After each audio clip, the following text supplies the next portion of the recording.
How we doing out there? Formula Drift across the globe. Make some noise! We are live at Evergreen Speedway for round 6 of 8 of the Formula Drift Championship presented by Blackview Dash Cameras. I'm Jared Dienda. We'll have Ryan Sage and Ryan Lontaine give you the insight, and we have one heck of an opening ceremonies here for you. Remember, we have 2 rounds left. We have round 7 in Texas, Irwindale, California. Go to formuladee.com for all the information on all the championship. And man, are you guys ready to see a phenomenal event here? We have the top 16 ready. Make some noise, stomp your feet, and make some noise for all the drivers here today that entered in from 33 to 32, and now the 16 is upon us. As we bring out our top 16 drivers, ready for our driver introduction, we are moments away from a United States Air Force flyby, featuring 2 A-10s that will buzz over Evergreen Speedway. Take a look in the sky as we kick things off in a major way to ready to send it here at round 6 of the Formula Drift Championship presented by Blackview Dash Cameras. Make some noise, Evergreen Speedway and around the globe.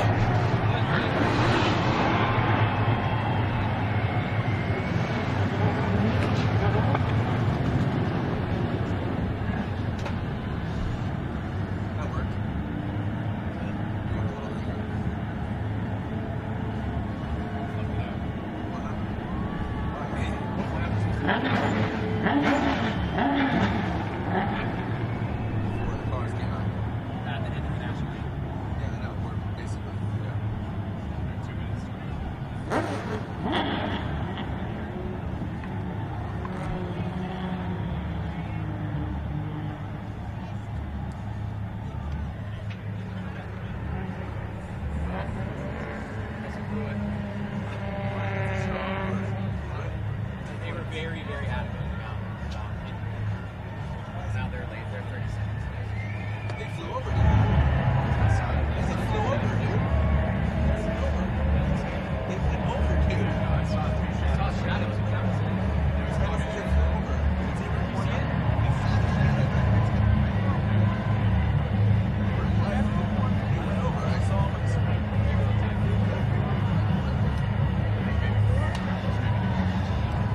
First car parked.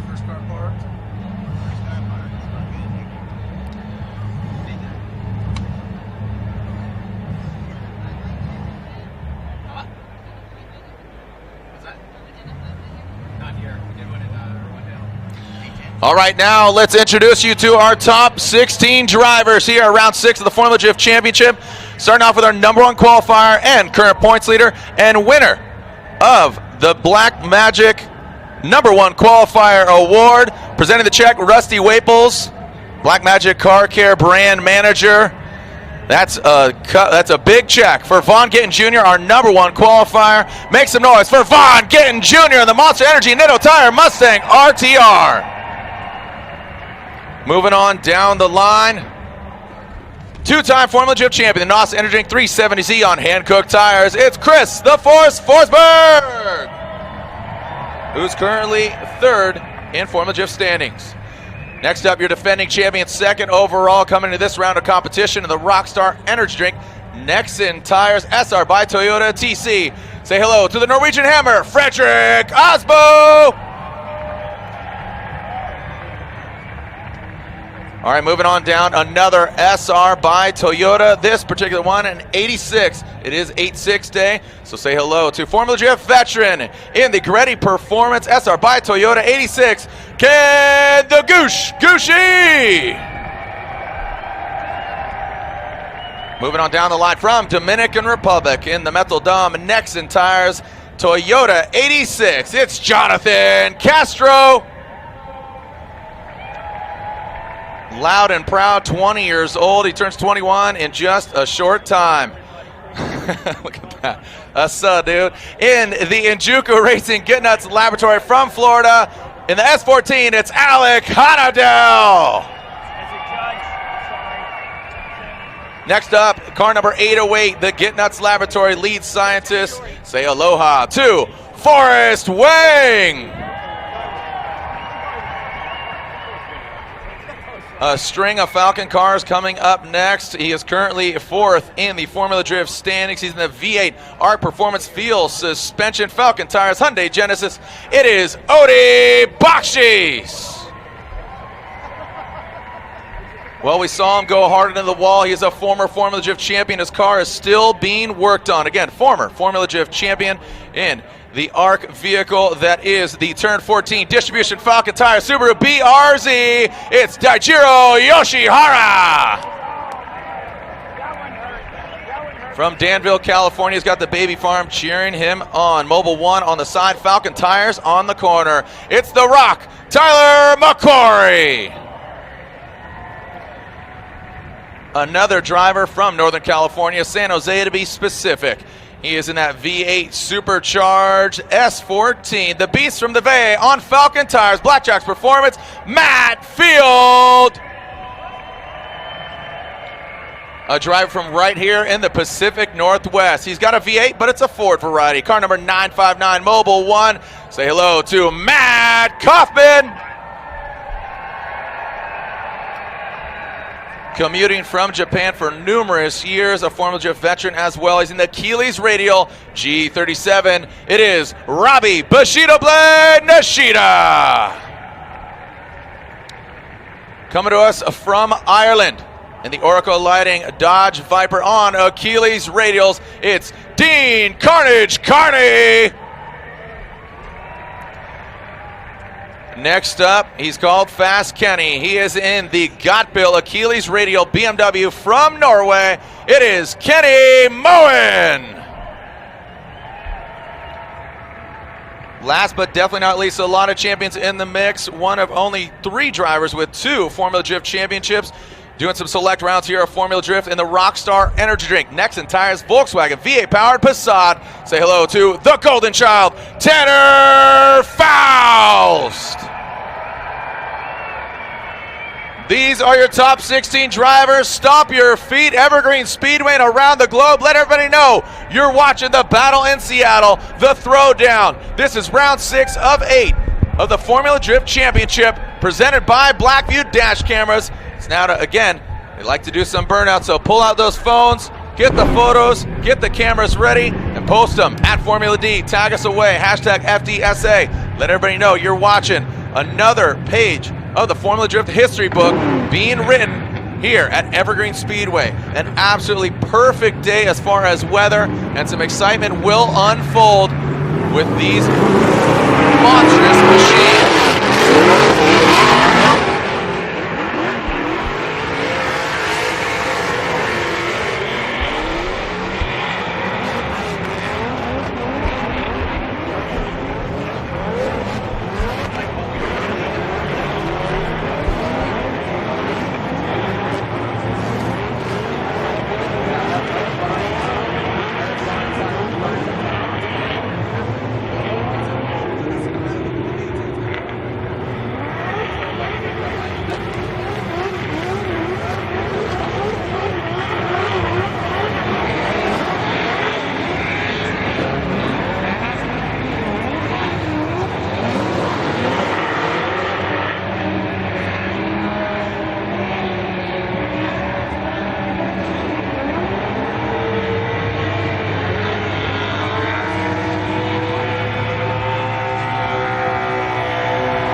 Formula Drift fans, you can see an amazing backdrop here in Monroe, Washington, Evergreen Speedway, celebrating 10 years of coming here. This is our 13th season. Ryan Sage, we've already seen some phenomenal driving from 33, 32, because qualifying. Today we saw earlier 32, some crazy accidents, but we've already seen some great battles as well. Yeah, and this was one of the more crazy ones here. Alec Honadale and Mad Mike Woodad. We saw Mad Mike up in the grandstands with us here, just not able to pull it all the way through. Alec looking strong there, and then our next battle up was Michael Essa versus Jonathan Castro. And Michael Essa, unfortunately, he had a great run, but I say unfortunately because he spun around that final clip, handing, let's call it what it is, the win to Jonathan Castro. Alex Hilbrun, Dio Shihara. This was a big incident here. Dio sustaining some damage to his vehicle, which is still being worked on, but Alec, after that contact there, had to bow out of competition. It was a rough hit for him. Just didn't have enough room for him to transition, and then Dio goes out on his by run and looks to have an additional mechanical there or some sort of problem that put him into the wall, which even forced his team to work harder.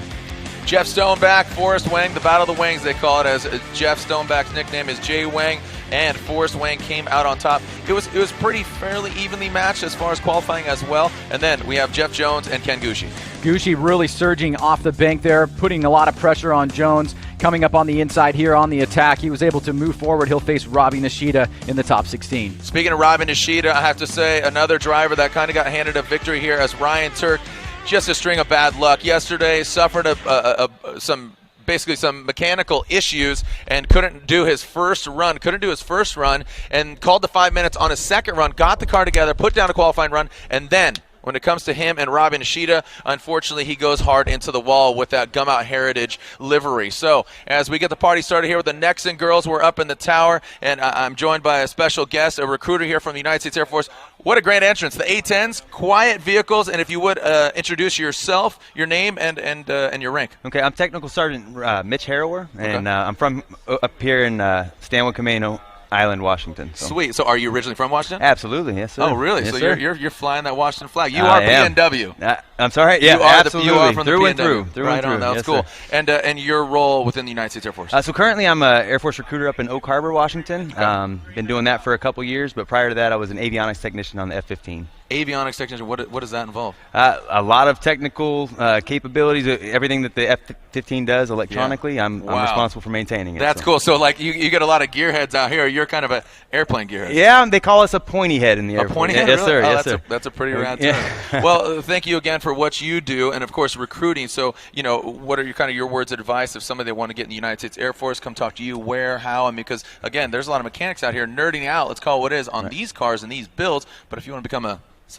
pointy nose. A pointy head? Pointy there head. You go. Well, if you want to join the Air Force, it takes a special individual. They have to have the highest moral background. They have to be, medically, physically qualified to do so. But mechanics, that's what we need. If we have a good audience of people who are into mechanics, that's what we need. I mean, we have the most advanced aircraft in the world, and we train to the highest level possible. So if you want to be a mechanic in the Air Force, by all means, talk to your local recruiter, go to airforce.com, and check us out. Right on. Thank you so much. And are you cheering for anybody particular out here? Are you excited about any car? Oh, we got the Air Force car out there, right? Well, they're all Air Force. No, I'm just kidding. You're basically a fan of the sport now. Absolutely. Okay. It's an honor to be here with you. Thank you for having us. Thank you so much. Well, round 16 is here, and it's upon us. You saw the drivers. You saw 15 of the cars as Dio Shihara, his car is still being worked on. We'll slide Ryan Sage in here, and we'll continue on with round 6 of the Formula Drift Championship presented by Blackview Dash Cameras when we come back. Well, that's it. Look, we have a late entry. We have a golf cart here. No, all joking aside, we are getting ready for our first battle. Ryan Sage, Jared Dienda here, and we'll grab Ryan Lontaine. He will be giving us some insight from the judge's perspective. I have to agree, Ryan. I think Ryan Lontaine, speaking on behalf of the whole judging panel, obviously his opinion alone, but when there's kind of an interesting call, I think it's great insight. I think it's really helped the show tremendously in education. Absolutely, yeah. It really allows you to get in more into the nuance of things, and we give a cursory understanding of what's going on and kind of showing the things that are transpiring on the vehicles. Ryan gives you more of a technical look at taking what they've done in the judges' meetings, in the drivers' meetings, and trying to translate that into what events are occurring on course. Yeah, I think it's helped tremendously, even for because I'm calling it a knee-jerk reaction. So similar to that of yesteryear John Madden or Sal Masakale in action sports, I'm calling it a knee-jerk. So sometimes I look like a genius, sometimes I look like, what's he talking about? But I'm calling it right as I see him. So it's really good you're kind of breaking it down and really dissecting it, and then Ryan really gets to the nitty-gritty. I would say you're more of a John Madden. More, Bam! Unintelligible and not really easy to understand. Ryan, what we're talking about here is, thanks, Ryan, I appreciate that. 12 years and going strong. So as we're seeing Vaughn Gittin Jr. and Dean Carnage Carney pulling to the line, you can see Dean warming up his Achilles radials. That's the best compliment you've ever given me, Ryan, after so many years of voiceovers and traveling the world with you. You know I love you. Yeah, it's all good. All right, so Vaughn Gittin Jr., he's pulling line. He's our number 1 qualifier. He got a check from Black Magic, our number 1 qualifier, and going against Dean Carnage Carney, who I have to say, he one more time against Christos Blues, tightened it up, and he defeated the Latvian driver, and I got to say, really well. Yeah, I'm very impressed with Dean. He's obviously, a very talented driver. He's been on the final podium here at this event before, and has certainly he's been able to really show the development of the vehicle and his driving style over the course of this year, and expecting some big things from him. And obviously, we've made a lot of changes in the series because of things that have transpired specifically at this course. Yeah. Some of those things that Dean has been involved in. So in that way, helping progress as well. How crucial is this for Vaughn Gittin Jr.? Championship hunt, 100 points for the win. He still has Frederick Osbo and Chris Forsberg in the top 16. Like I said, in the top 32, I think every battle from here on out for the top 5 guys is basically a must-win. Yeah. Unless you make it all the way down to the final. So here we go, Vaughn Gittin Jr., Dean Carnage. Through the start chicane, we got a clean start. Vaughn Gittin Jr. in the lead. Dean Carnage Carney giving chase. Initiated into that first rear clipping zone. Vaughn Gittin Jr. practicing into the wall, drops down a little bit. Dean Carney, solid chase job there. Gets close to the Ford Mustang of Vaughn Gittin Jr. Dean swings wide into that rear touch and go, and then into the second clip. Dean Carney applying the pressure, wrapping it around, coming out unscathed. No cones were heard in the making of this run, Ryan. A great start here between Vaughn Gittin Jr. and Dean Carney, starting down that long back straight. Good initiation there by Gittin. Right into the pocket is Dean Carney, nice and high on the bank. Big smoke cloud coming up, a little bit of shimmying there from Dean Carney as they come off the bank. Now watch this move by Dean right here, narrowly hitting Vaughn, going deep into the touch and go, right back into the pocket here. As a nice job by Gittin, stays very tight. Now Ryan Lantain, digest this run for us and walk us through what you saw there. Yeah, it was intense.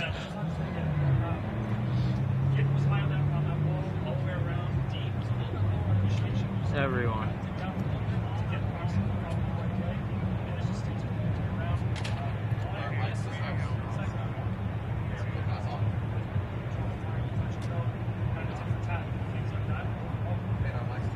So close battle so far.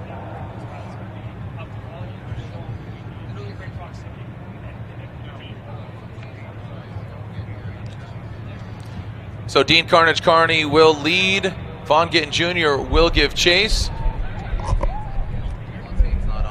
So as Dean Carnage Carney. So an elaboration there from Lantain.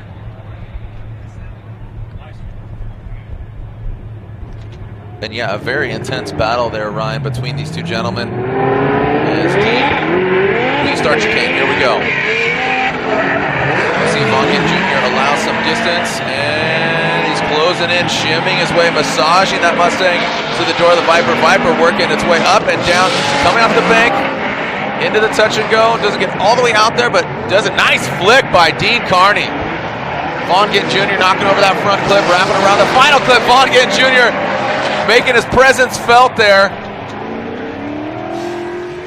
So good battle here between both these guys. You can see Dean coming into the center line there. The lead driver does have access to both those lanes. Vaughn Gittin Jr. staying nice and tight there. A little bit of wavering there from Vaughn, but staying close. Now coming down to the touch and go here, you can see Dean doesn't get all the way out there. Vaughn through the smoke cloud. And so what do you see so far from this run right here, Ryan, between Vaughn and Dean Carney? Well, just like the first run, really high energy run from both of these drivers. Dean did a really good job. I don't think he was quite as high maybe on outside zone 1 as Vaughn was, but did a really good job of maintaining his angle and line all the way around that first outside zone.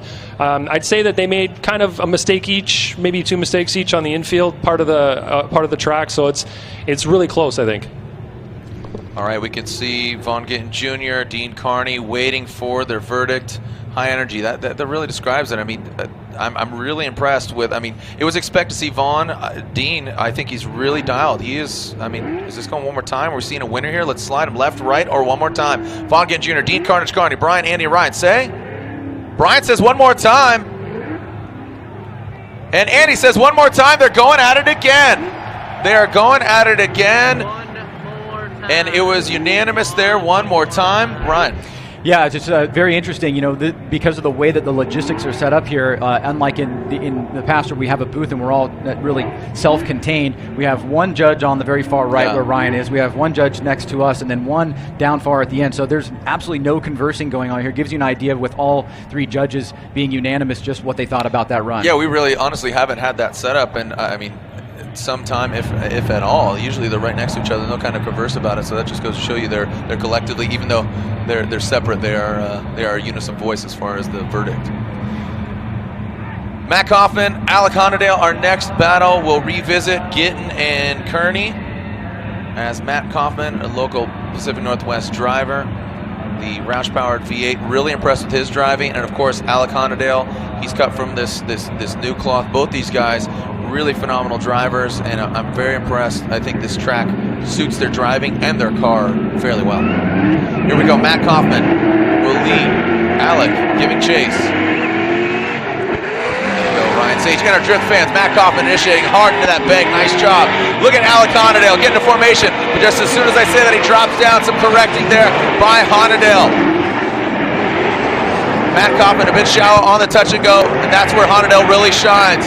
You see him getting some, look at that, gain some distance, knocking that front bumper off his Kaufman. He does make it across the finish line, but some touching there. What transpires? Well, Honadale does not really do himself too many favors here on the bank. You can see he surges forward without any angle, and then as he gets close to Kaufman, he drops down on the bank, nearly straightens out. Now Kaufman is not going to get out to this touch and go here, and you can see how close Honadale is. What was going on with Honadale in the chase position, and how do you feel about Kaufman's lead, Ryan? Kaufman did a really good job on his lead. He was super high on outside zone 1. Honadale was fighting hard behind him there, trying to maintain proximity, but it seems like he concentrated a little too much on the proximity and not enough on the angle from the car, and his line suffered. He dropped off on the bank, and then on the infield area, he was really trying to maintain that proximity, but maintained a little too much of it and got in Kaufman's way as he was trying to rotate around inside clip 2. Yeah, that looked like it was Honadale's fault there as Kaufman goes into the front bumper of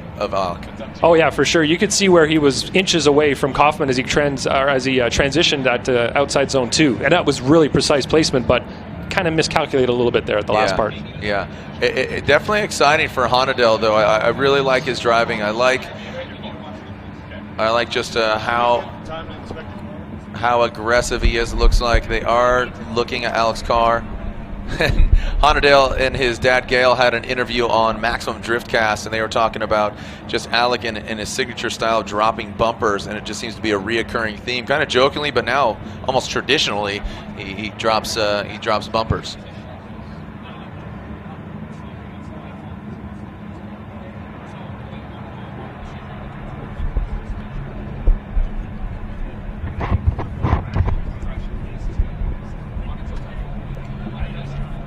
So we are seeing Alec and Kaufman.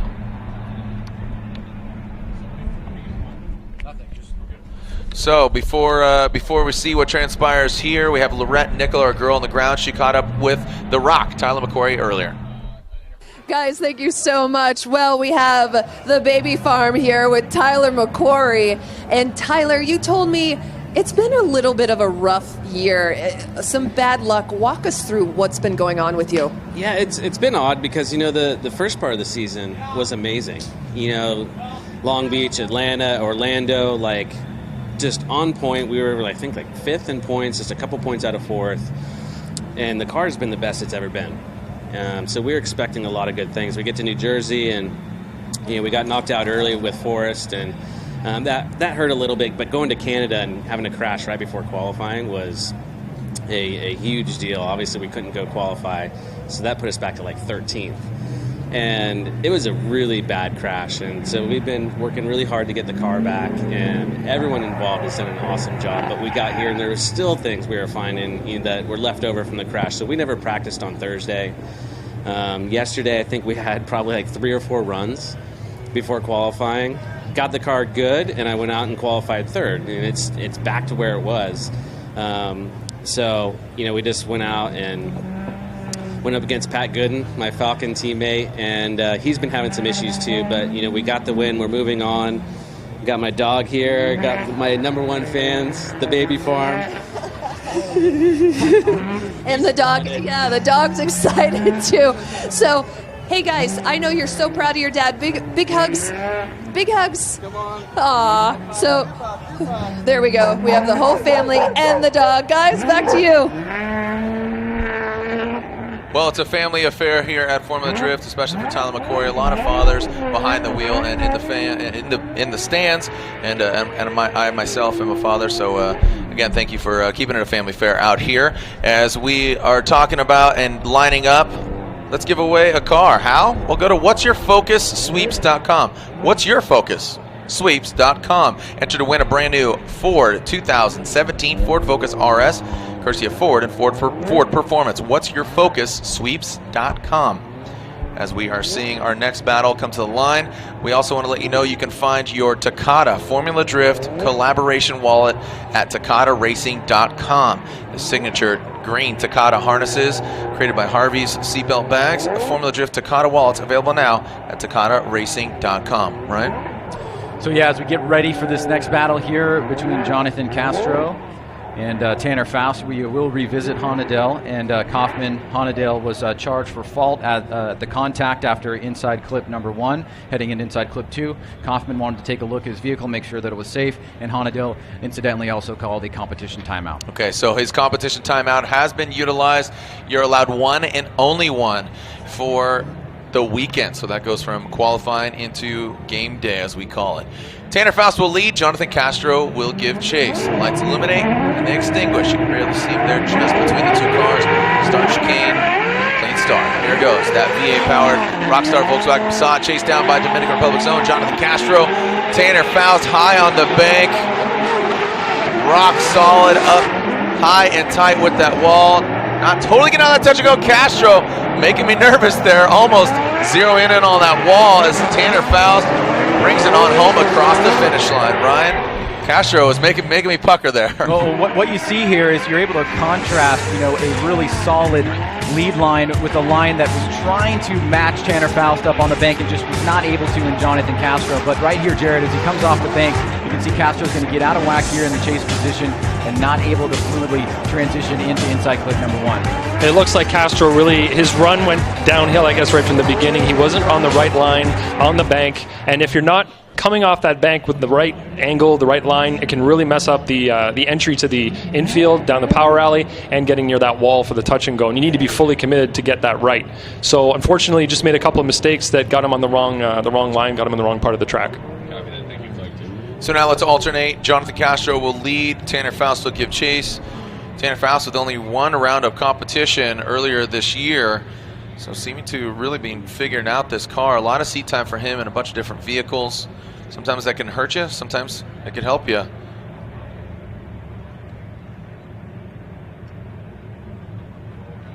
So we are seeing Jonathan Castro, Tanner Faust for the second run of this battle. Let's see how this Volkswagen Passat does in the chase position. Tanner Faust, not precise, not as precise as he is in that lead run. And look at this already, Jonathan Castro creating a gap here. Tanner Faust nowhere to be found, multiple car lengths behind. Castro, middle line on the bank, good angle, firing off into the touch and go. Tanner Faust, that big sedan, inching closer to him as they approach that final front clip.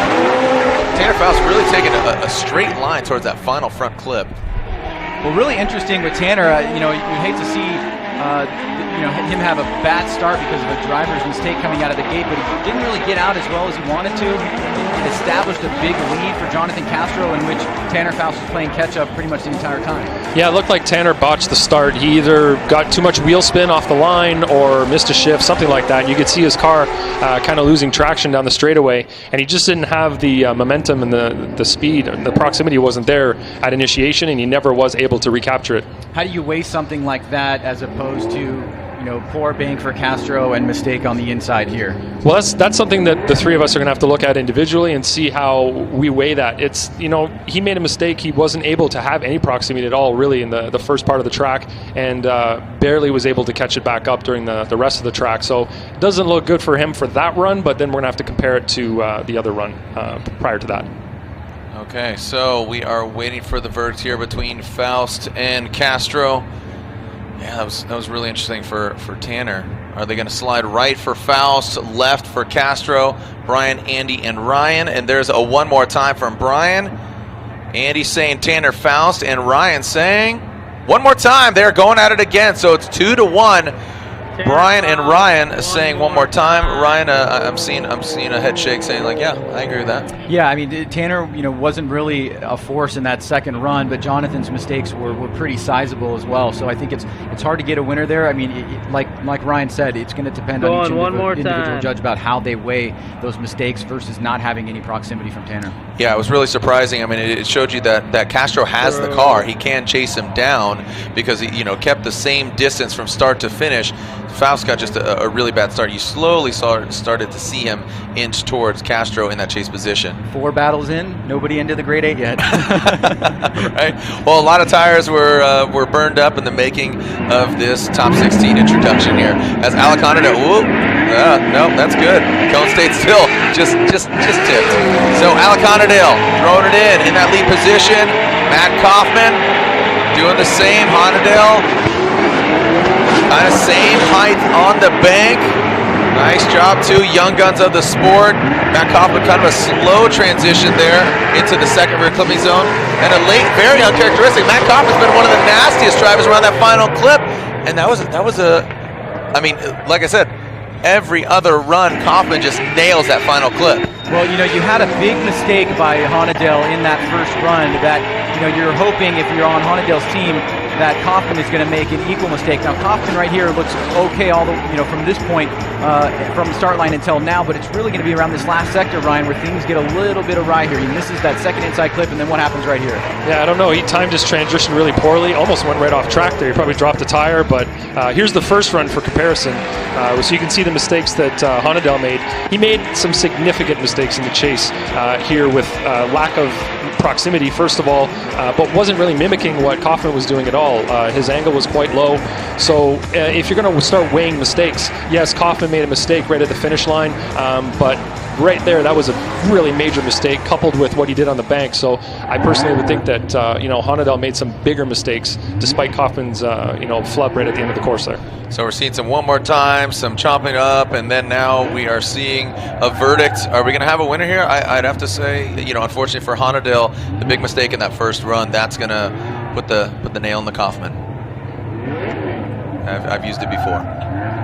Ryan doesn't like it. Ryan doesn't like that joke. You don't approve cool. it? Yeah, I'm with it. It's fine. I'm Ryan Sage, and I approve this joke. Alaconda, Matt Kaufman, Brian, Andy, and Ryan. And there it is. Sliding right for Matt Kaufman. Matt Kaufman in that Ford V8 powered S13. Alaconda is knocked out. As we are live, hashtag FDSEA. Let everybody know you are watching. As we are, which battle are we going back to? The Gittin and Kearney battle? And yes, it looks like it is. Vaughn Gittin Jr., Monster Energy Nitto Tire Mustang RTR. Running those new American Racing wheels. Vaughn Gittin Jr. American Racing. You could have some fun with him. So he just announced that. And Dean Carnage Carney looking for a podium this year in the Oracle Lighting Dodge Viper on Keeley's radials. A critical moment for him. Can Dean Carney change the game here as far as the overall 2016 championship standings go? Well, what we saw from Dean in the first battle was a pretty solid and consistent overall performance, which led to the one more time, and Vaughn the same thing. So, Vaughn does not make a lot of mistakes, and Dean has the ability to really pull out some special stuff sometimes. So we've got a good battle on our hands here in this first one more time. What I saw with his first battle with Kristaps, he just seemed very timid, and he was just shaky and kind of just twitching all over. But then, boom, the second battle, rock solid, and especially in that chase position, that really resonated with me, and I think that's what it's going to take down Vaughn Gittin Jr. because Vaughn he's hitting his stride. That car is very dialed. He's doing all the right things. He got the #1 qualification, and that helps with the overall point structure. So let's see what happens here. Here we go, Vaughn Gittin Jr., Dean Carnage Carney. This is the one more time battle here in the Ford Top 16. Vaughn Gittin Jr. initiates Dean right there in the mix. Look at this. You said high energy on that first battle. This is even higher energy. Turning it up as Vaughn Gittin Jr. gets out to that touch and go, using all of the course of both the drivers. around that first front clip. Vaughn Gittin Jr., Dean taking it out. Make some noise, Seattle. Well, it starts off really awesome for Dean and Vaughn here. You can see Dean is right with them, gets into the pocket against Vaughn Gittin Jr. Nice and high on the bank by Vaughn. Dean, it just looks tremendous here, but watch as he comes off the bank. You're going to see getting out front. He's going to get into that touch and go pretty deep, and Dean goes even a little bit deeper, going off course a bit, and then gets slightly out of whack on the second part of the course here. Yeah, good job to Dean. He did an amazing job on outside zone 1. He's following the #1 qualifier, so you've got the driver here that did the best job in the qualifying session, and he's got a lot to follow, and he's doing an amazing job doing that. The only flub I really saw was the tires off in touch and go, but also it looked like he hit that inside clip number 2 with probably his front left tire, so he was off pretty significantly there as well. Now it's going to be up to him to lay down an amazing lead run that Vaughn can't keep up the pace as well as he did when he was chasing Vaughn. That smoke a big factor right now? What do you think? I mean, it doesn't seem to be too much, except No. probably in the power alley. Probably Just the touch power and go. out, yeah. The crossover right there is the transition. That's the area where if you don't get the car placed right before the transition, you're going to come through the smoke and be in the wrong spot and maybe get caught off guard by that wall. Here we go as we are seeing now Dean up front, Vaughn Gittin Jr. giving chase.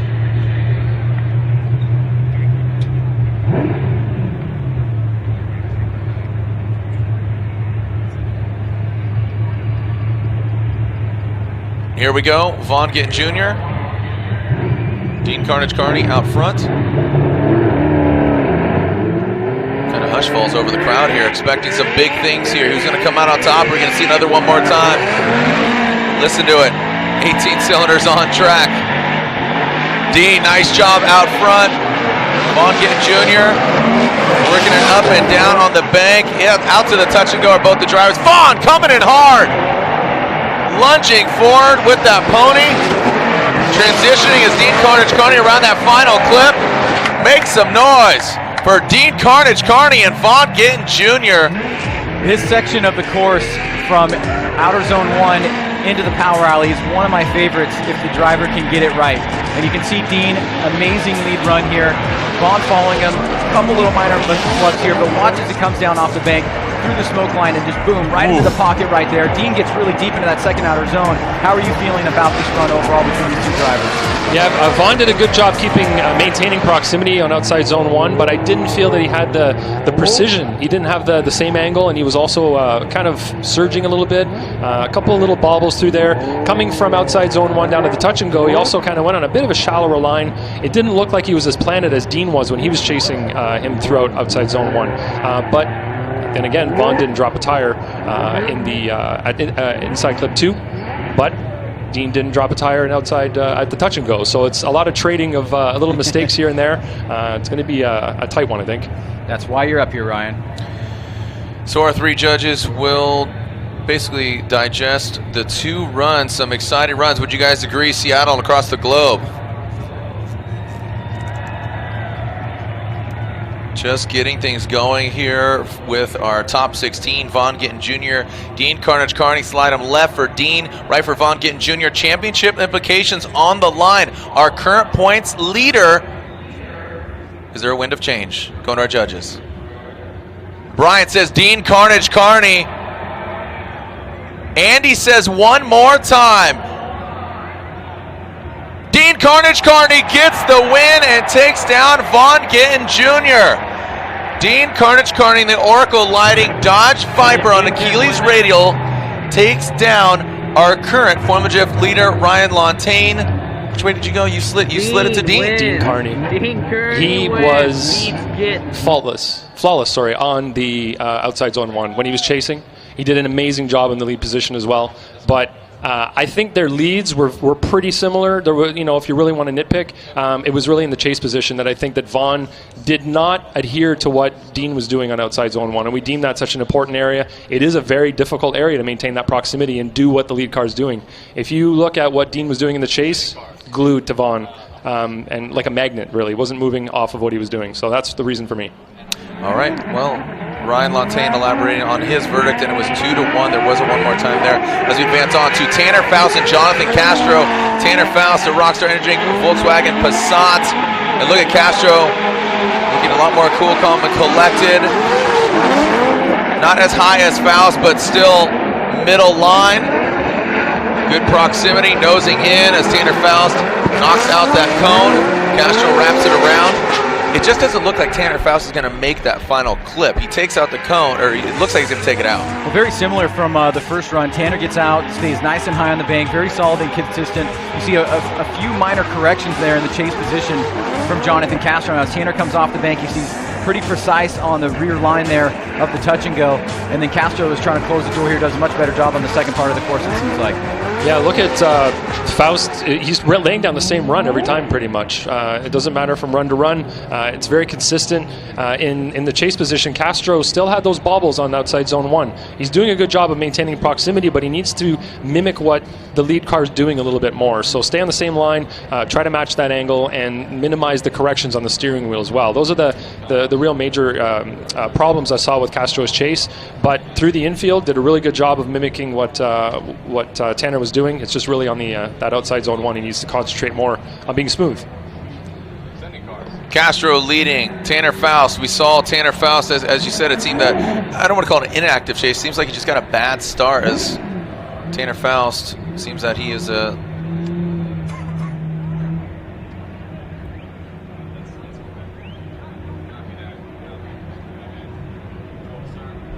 All right, we are clear to send here as Castro and Faust. So we saw Faust again with kind of a bad start there on that last battle between Castro and Faust, causing it to go to one more time. I would think that if he had a decent chase, he probably would have gotten the victory there in the last battle. I think so, yeah. It was just really too much to overcome. You let Castro get away, and looks like he had trouble getting out of the gate this time. It seems to be much better, though. Yeah, as here we go. Castro will lead, Faust giving chase. And initiating is Castro. Faust initiating with him, having to drop back, give himself a little bit of room. Castro coming off the bank a little early into the power alley. You can see some corrections from him. Faust lunging forward. Castro now dialing it in about the third hash mark around that front clip and around the final. Next entire smoke filling Evergreen Speedway. Make some noise. So trying to get one back is Jonathan Castro taking the lead here against Tanner Faust. Both drivers initiating. You can see on a mid-high line here is Jonathan Castro, about a car length back is Tanner Faust, a little bit deeper line, trying to use that lead car like a moving clipping point. Both drivers slightly off that touch and go as they wrap around this first inside clip. You see anything particular here that you like or dislike from either driver, Ryan? No, nothing too crazy to talk about. Castro did a good job in the lead. Tanner did a good job of mimicking. You can see as the lead car was rotating, Tanner was rotating right at the same time, made it look really in sync is what we like to call it. That's what we asked them to do, try to be mimicking that lead car as much as possible throughout the course. So as Faust and Castro await their verdict, already in, we have Dean Carnage Carney taking out our Formula Drift points leader, and Dean drove tremendously from the first battle to the one more time, but right now we're about to find out who will go against the winner of the next battle. Tanner Faust gets the win. Tanner Faust gets the win. Tanner will go against either Forsberg, who is a two-time champion, or Daijirio Char. Look at that. I mean, all the championships between them. You have 5 championships between 3 drivers.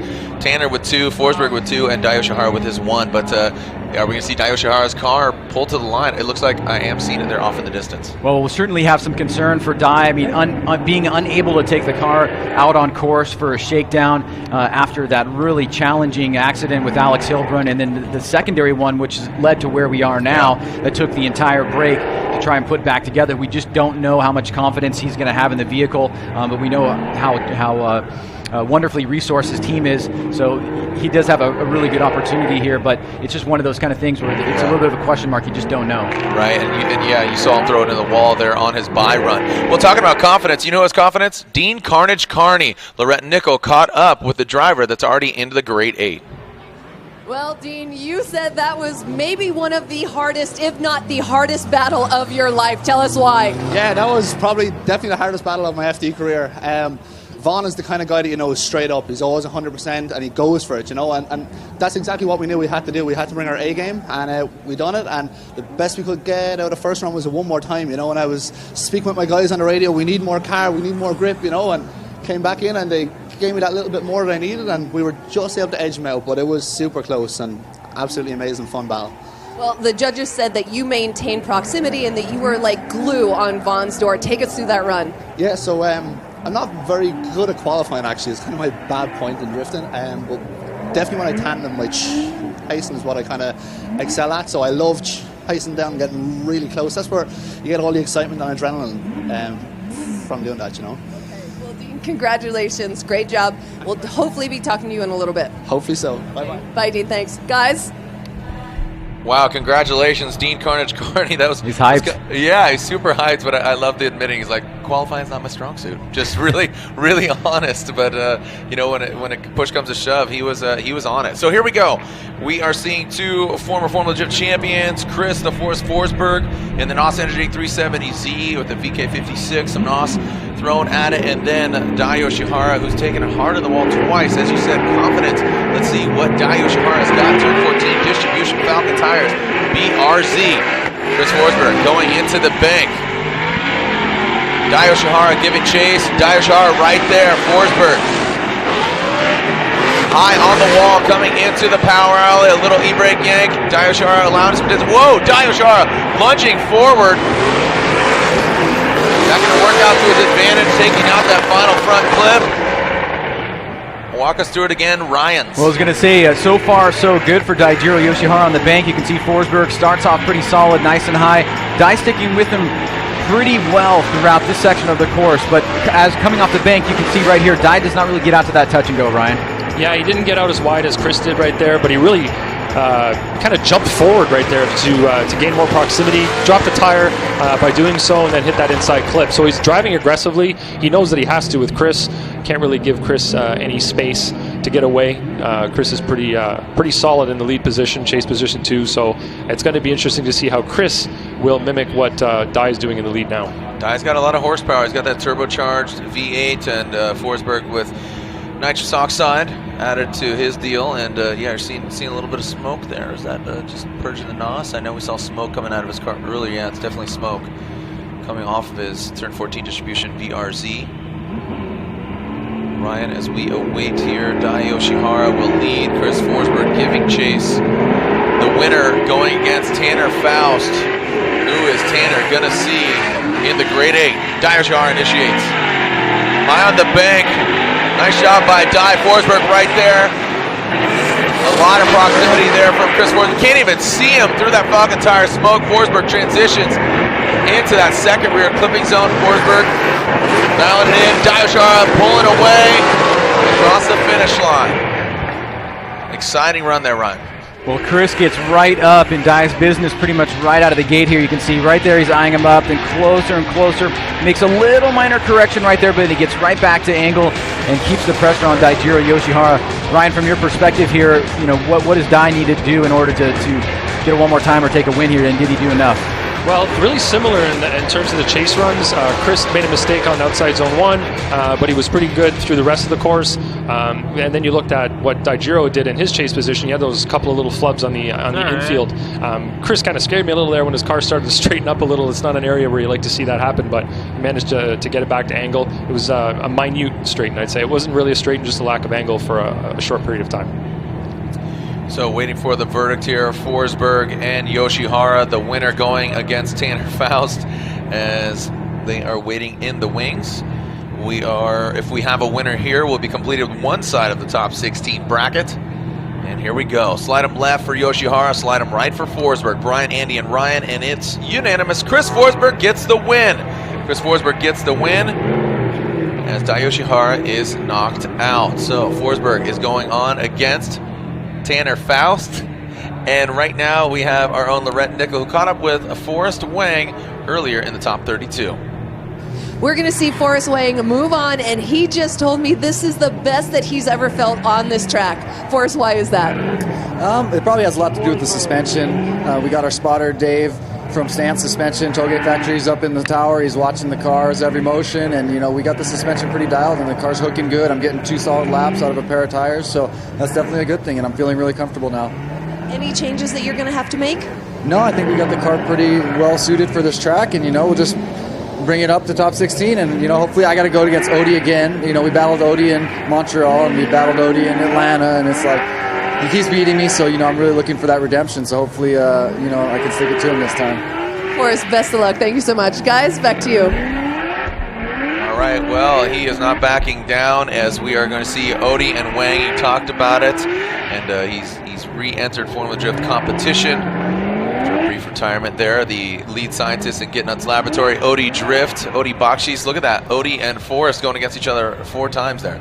Yeah, it's a really interesting statistic, but I think what's maybe more interesting is the fact that the last battle, Chris moving on into the Grade 8, Odie facing Wang and Osbo facing Field, these are all championship battles and discussions that may come from whoever wins here. Obviously, Forsberg is the first to strike. Odie definitely wants to get through Wang if he wants to have a chance to move on or gain some points on Vaughn and the rest of the crew. And then, of course, Osbo really needs to try to take out Matt Field if he wants to maintain any kind of discussion about a championship. You want it when you get in the latter part of the season. You want to stay Grade 8 or better in terms of championship chase. And looking at the championship points, prior to coming into this round of competition, Osbo was only 3 points behind. I think it's about 30 points or so, 40 points that Forsberg was behind, and about 103 from Odie. If Odie beats Wang, there's some good championship points gained there. As opposed to if Frederick Osbo gets knocked out, that's pretty big too. So Osbo's waiting in the wings as well as Forsberg. Yep. So here we go. Odie Bakshis will lead. Forrest Wang will give chase. As here we go. Odie VA powered. He got the 2JZ S15. Make some noise, Seattle. This should be a good one as Odie Bakshis, he's been on it and slingshotting out of there is Odie Bakshis. Coming down off the bank, Forrest Wang, a very shallow line here. Off the bank, Odie Bakshis into that second rear clipping zone. Now Forrest Wang dropping into formation. A great execution. Is it too little, too late, Ryan? As we saw, Odie almost a little correction there towards the end. Yeah, Wang did not get himself set up as best as he probably wanted to from the start. You can see he initiates very, very late, way past the last standing cone. So that's definitely going to be a deduction, a massive deduction for him. And then you can see the inside line here. But let's take a look, and I'd love to see what Ryan has to say about how Odie finishes the course here as they wrap around this last turn. Well, at the finish line here, definitely low angle. You'd say that it's not quite a straight, but definitely not the angle that we want to see over the finish line. But that is definitely not going to outweigh what Wang did initiating. He placed himself in the wrong spot as he was trying to get a bit of a jump on Odie, and he definitely didn't have the speed and momentum he needed to have, it looked like, at initiation. So he couldn't initiate where he wanted to, and that threw him off for the rest of the course. You could see as soon as he got to angle on the bank, he started to drop off. In the past, there's been an obligation from the drivers to initiate before the last standing cone. Otherwise, it's a zero. And we've seen at this course, we've actually seen that play out before. Now, what is the ruling on that deduction? Yeah, it's a deduction. Now we don't really force them or force ourselves to zero that out. It's really about giving them the opportunity to do what they need to do. And if they make a mistake like that, we're going to weigh that mistake against whatever Odie does now in the chase. So as long as he initiates in the right spot, he's going to have a really big advantage right there. Got it. All right, let's see how Forrest Wang does out front. We'll see if Odie jumps it or if he's going to leave. Again, the chase vehicle is allowed to jump the light before the lead car. The lead car has to leave when the lights extinguish. Here we go. Forrest Wang out front. Odie Bakshis giving chase. Forrest Wang, big smoky angle, what he's known for. Scrubs a lot of speed, but then a quick correction there from the front wheels of Forrest Wang. Odie Bakshis having to navigate through that cloud of smoke. And Forrest Wang brings it around. Odie Bakshis powering through. Odie really struggling around that final clipping point. Let's take a look. Well, we take a look here as Forrest gets out pretty cleanly. Odie pretty close on proximity. Tiny little correction there. Big angle here from Forrest. He makes a little bit of a mistake right here coming off the bank. You can see brings the angle out of the car a little bit, then tries to get back to the touch and go as Odie tucks up on the inside. And as we wrap around this first inside clip, what do you see here from Wang and Odie Bakshis? Well, Wang knows that his main weapon is angle. He can put that heavy angle on pretty much anywhere on the track that he wants to and still maintain line. And when he does it right, he can maintain momentum as well. And he did it pretty well here. And he knows that if he does something like that, the chase driver might not be able to mimic, might not be able to do exactly what he's doing. So he did a great job of doing that. But unfortunately, it's going to be be a lot to overcome with that initiation. Now, Odie, yes, is having issues going from inside clip 2 to the finish. Yeah, unfortunately, I think that that jump there of the light as we are waiting here, and that was quick. Forrest Wang, Odie Bakshis, and Odie Bakshis gets the win. Odie Bakshis gets the win, and it's unanimous as Odie takes down Forrest Wang. So, as you said, championship contention. Odie Bakshis advances on, fourth in points coming into this round of competition. So Forsberg's in it, Bakshis is in it, Vaughn is out. Next up, Frederick Osbo, second in points. Second in points, he's going against Matt Field, who could definitely surprise and shake things up as far as the driving and the championship standings. Matt Field, lead caveman at the Drift Cave, that's his shop. Black Tracks Performance, Falcon Tires, the supercharged V8, S14.5, and then the Rockstar Energy Drink. The Rockstar Energy Drink SR by Toyota TC on Nexon Tires. Norwegian Hammer, your defending Formula Drift champion.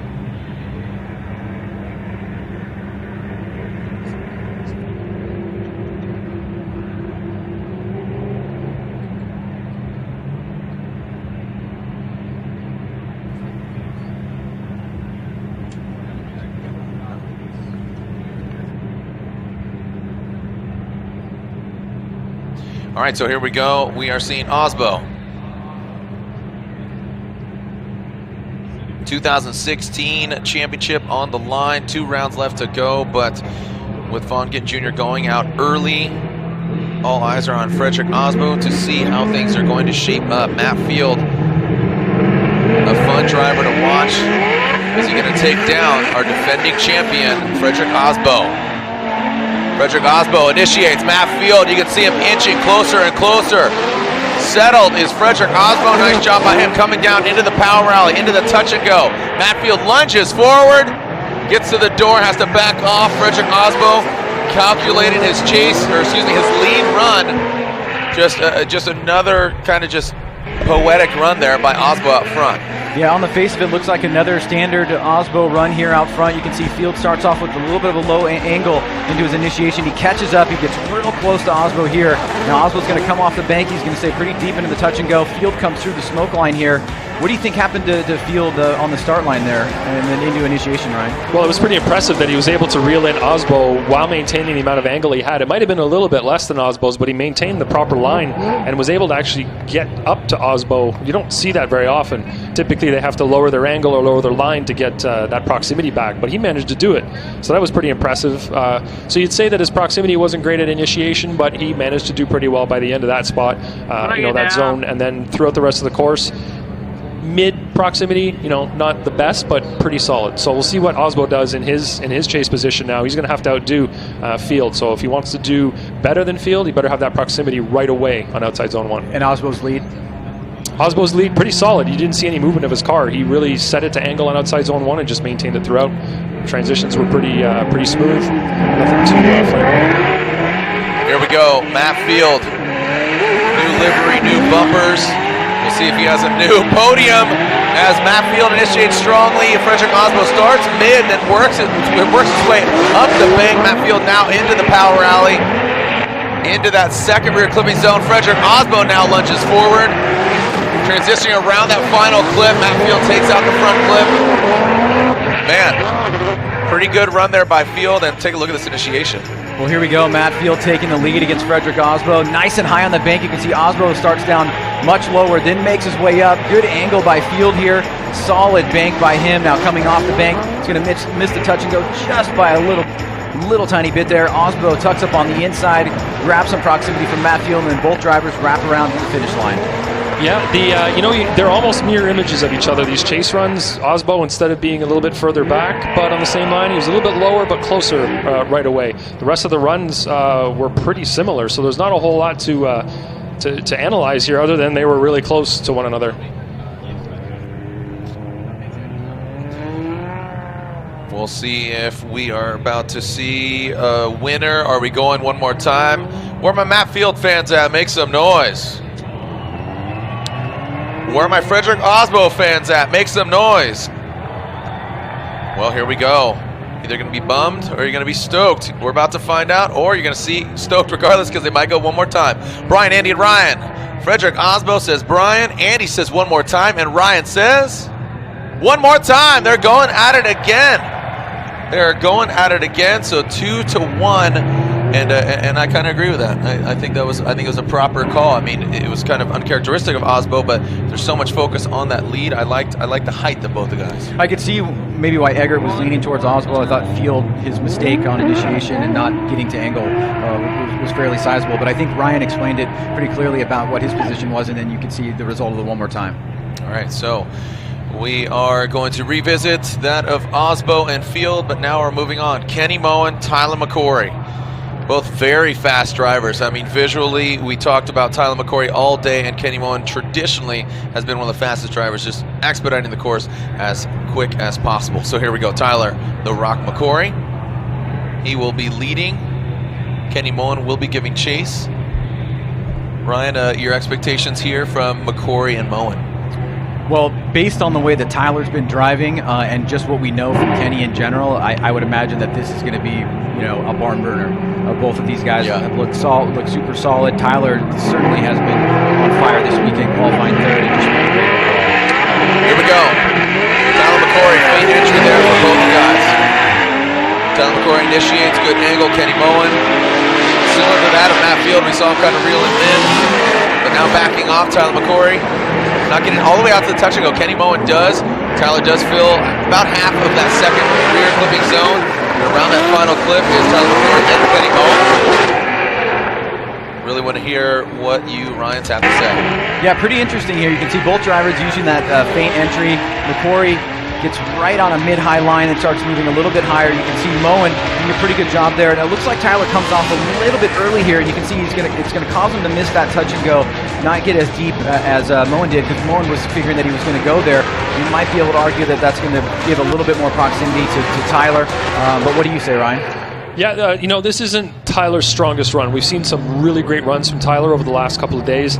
This is a good run, but it's just not the best we've seen from him in the lead position. He could have been higher on the outside zone 1. He could have been closer to the touch and go. He could have stayed on outside zone 1 a little bit longer as well. But Kenny in the chase position didn't do the best job of mimicking what Tyler was doing. He didn't go exactly where Tyler went. Yes, he went deeper into the touch and go, but that's not the point of the chase car. The chase car is supposed to adhere to what the lead car is doing, stick to their door and chase them exactly where they're going. And that's what we say in the meeting, follow the lead car if they go offline. So now it's going to be up to Tyler to do a better job in the chase position than Kenny was doing in his chase. Kenny Moen now in the lead position, Tyler McCory giving chase. And here we go, they leave the start line. Clean start. As it seems that Kenny Moen has one of his body panels there, his side skirt. Looks like it's tucked up there. Kenny Moen ripping through the course. You see some shimmy. Tyler McCory getting up to him in that touch and go in the second rear clipping zone. Kenny Moen fills in Tyler McCory. Cutting through that Achilles radial smoke and around that final clip. Wow, Kenny Moen just laying down a plume of smoke. Well, again, feint entry by both drivers. You can see Kenny Moen much higher on the bank here. You can see the banners wavering from the speed coming through. It looks like he comes off a tiny bit early here, but he's still able to get out to that touch and go as Tyler crashes through the smoke here. And then Kenny Moen tries to reach back around to that first inside clip. What do you see here from Kenny and Tyler, Ryan? So Kenny looked a little bit higher on outside zone 1, but he came off of outside zone 1 pretty much at the same point that Tyler did. So pretty similar in that respect. But again, Moen was a little bit higher in that zone. He did manage to get to the touch and go and filled the outside zone 2 pretty well. But I'd like to say that Tyler did a better job of mimicking and chasing Kenny where he went. He followed him in all the right places and did pretty much what he did, except for coming off of the outside zone 2. He kind of dove in a little bit there, trying to get into inner clip 2. So kind of similar, in terms of little mistakes here and there. Nothing to, standing out too much from either driver.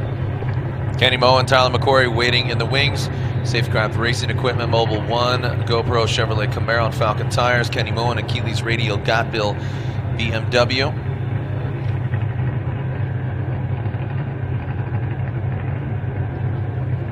And here it is. Tyler McCory, Kenny Moen. Slide him left for Moen, right for McCory.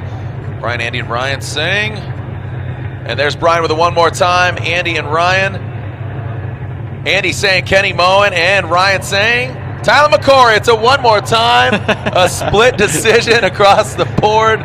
So, that just goes to show you a different focusing, of the judge, what they're focusing on. That was literally splitting hairs, and one hair going to the left and the other one going to the right. And one just staying right in the middle. One not being able to be split. Nope. So, yeah, it just, that was, just scrutinizing the run. So another one more time battle between Tyler McCory and Kenny Moen, but already on the grade 8 run, we're already established in the grade 8. Dean Carnage-Carney, Matt Kaufman, should be a fun one. Yeah, Tanner Faust and then Chris Forsberg. We've got Odie in the winner of Frederick Osmo and Matt Field, which is one more time, and now our fourth one more time in the top 16 between Tyler McCory and Kenny Moen. And Tyler McCory is the one more time master. Him and Ken Gucci are the one more time kings of Formula Drift, it seems like, this year. All right, so Gucci and Nishida should be next on deck. Speaking of Robbie Nishida, Mr. Bushido Blade, Lorette Nickel caught up with him earlier today.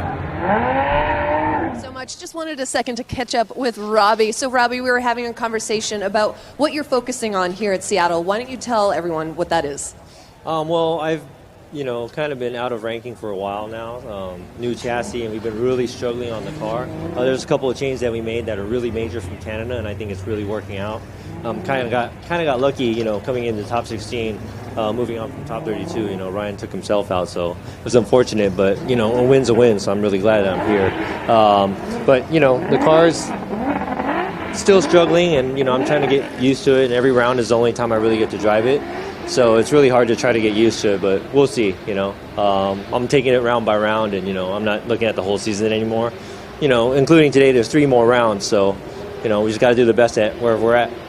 All right, well, fingers crossed, and Lady Luck is on your side. Thank you so much. Thank you. Guys. He's got his fingers and his toes crossed, I think, right now, as Robin Nishida, like you said, a little bit of downtrodden, man, as he's going against one of his good friends, Ken Gucci, but should hold his head high as he's ready to go against, again, that of Ken Gucci. So, Nishida, Gucci, 5 battles between them. Robin Nishida, look at that, getting 3 compared to Ken Gucci's 2, so we'll see. Here we go. Goosh out front. Robin Nishida giving chase. That 2JZ powered SR by Toyota 86 initiates strongly into the bank. Has to back down a little bit. Nishida not as high. Not as much proximity. Coming into the power alley. Out to the touch and go are both of them. Feeling that rear clipping zone. Gucci does a great job of it. About the second hash mark on that first front clip. Gucci knocking it over as Nishida falls back and wraps it around. Pretty good start here for Ken Gucci as he starts off initiating nice and high on the bank. You can see about 2 to 3 car lengths back is Nishida on a slightly lower line. Gucci really tight to that wall there, now coming off into the touch and go area, reaches right on that yellow line. You can see Robbie Nishida trying to navigate through the smoke as he tries to close the door on Ken Gucci. Anything stick out to you, Ryan, as far as Ken's lead or Robbie's chase? Ken did a really good job, just a smooth, easy run. Nishida just seemed like a beat behind on every move, so he was just a little off on line on outside zone 1, came off a little bit earlier, and then his rotations, his transitions were just a little bit behind everything that Ken was doing. He didn't do a bad job, just a beat behind, so we'll see how Ken does in his chase, and hopefully he can tighten it up a little bit. All right, we are clear to send here with Nishida out front. Gucci will give chase. Let's see what happens here. Like I said, just a beat behind there for Nishida. Let's see if Gucci is just going to show his dominance here and really take the victory. And Nishida, these guys have driven together for years. Whoa, Gucci drops in like a fighter jet as Robbie Nishida. Oh my goodness, Ken Gucci right there. He is dancing with the devil. Oh my goodness, once again, Ken Gucci is on fire. Wow, talked about it, and he's going to be about it. Is he going to show us dominance? The answer is yes. Unbelievable by the Goosh, Ken Gucci. Well, clearly the fans loving that one. Robbie Nishida as you always say, you know, you need a good lead to have an awesome chase, and Robbie Nishida is doing a really tremendous job in the lead position, staying nice and high on the bank. Ken had a really good level of proximity there, and as he comes into this inside, he really surges on the attack as Robbie goes a bit wide on inside clip number 1. Are you echoing the sentiment of the fans here for Ken Gucci in the chase, Ryan? Yeah, for sure. Robbie laid down, I think that's one of the best runs I've seen from Robbie all weekend for sure. He nailed that outside zone. He was just off on inside clip 1 a little bit, but other than that, phenomenal lead run. And you need a good lead to have a good chase. Ken did an amazing job. Proximity and the feet stomping, I think, is a testament to that for sure. All right, waiting for the judges. Gucci or Nishida, slide them right. All of them unanimously. Ken Gucci gets the win. 2 more battles left. I say that tentatively because we might see some more one more times, but 6 drivers already in the grade 8. 6 drivers already in the grade 8, Ryan, as we should be seeing the battle of Osbo and Field next, because after that we'll see McCory and Moen.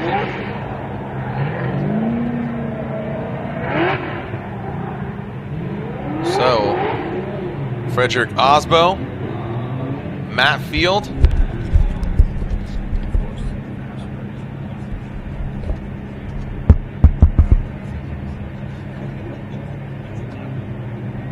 can see Frederick Osbo and Matt Field here on the line. Points at stake, championship standings could get shaken up once again. As we said, our current, if you're just tuning in, our current Formula Drift points leader, Vaughn Gittin Jr., gets knocked out in the top 16. Frederick Osbo now ready to do a one more time battle with Matt Field. And here comes Osbo and Field. Osbo initiates. Rock solid once again, Matt Field gets close, backs off a little bit, but still, great job mirroring the angle. Osbo into that second rear clipping zone. Rock solid is the Norwegian hammer, Matt Field. Hanging tough. Well, once again, this is Osbo in the lead position, just doing what he does, starting off very, very high on the bank. You can see Field there pushing the limits, trying to get super close, making a little bit of adjustments in the vehicle, but sticking close to Osbo as they come into the touch and go here.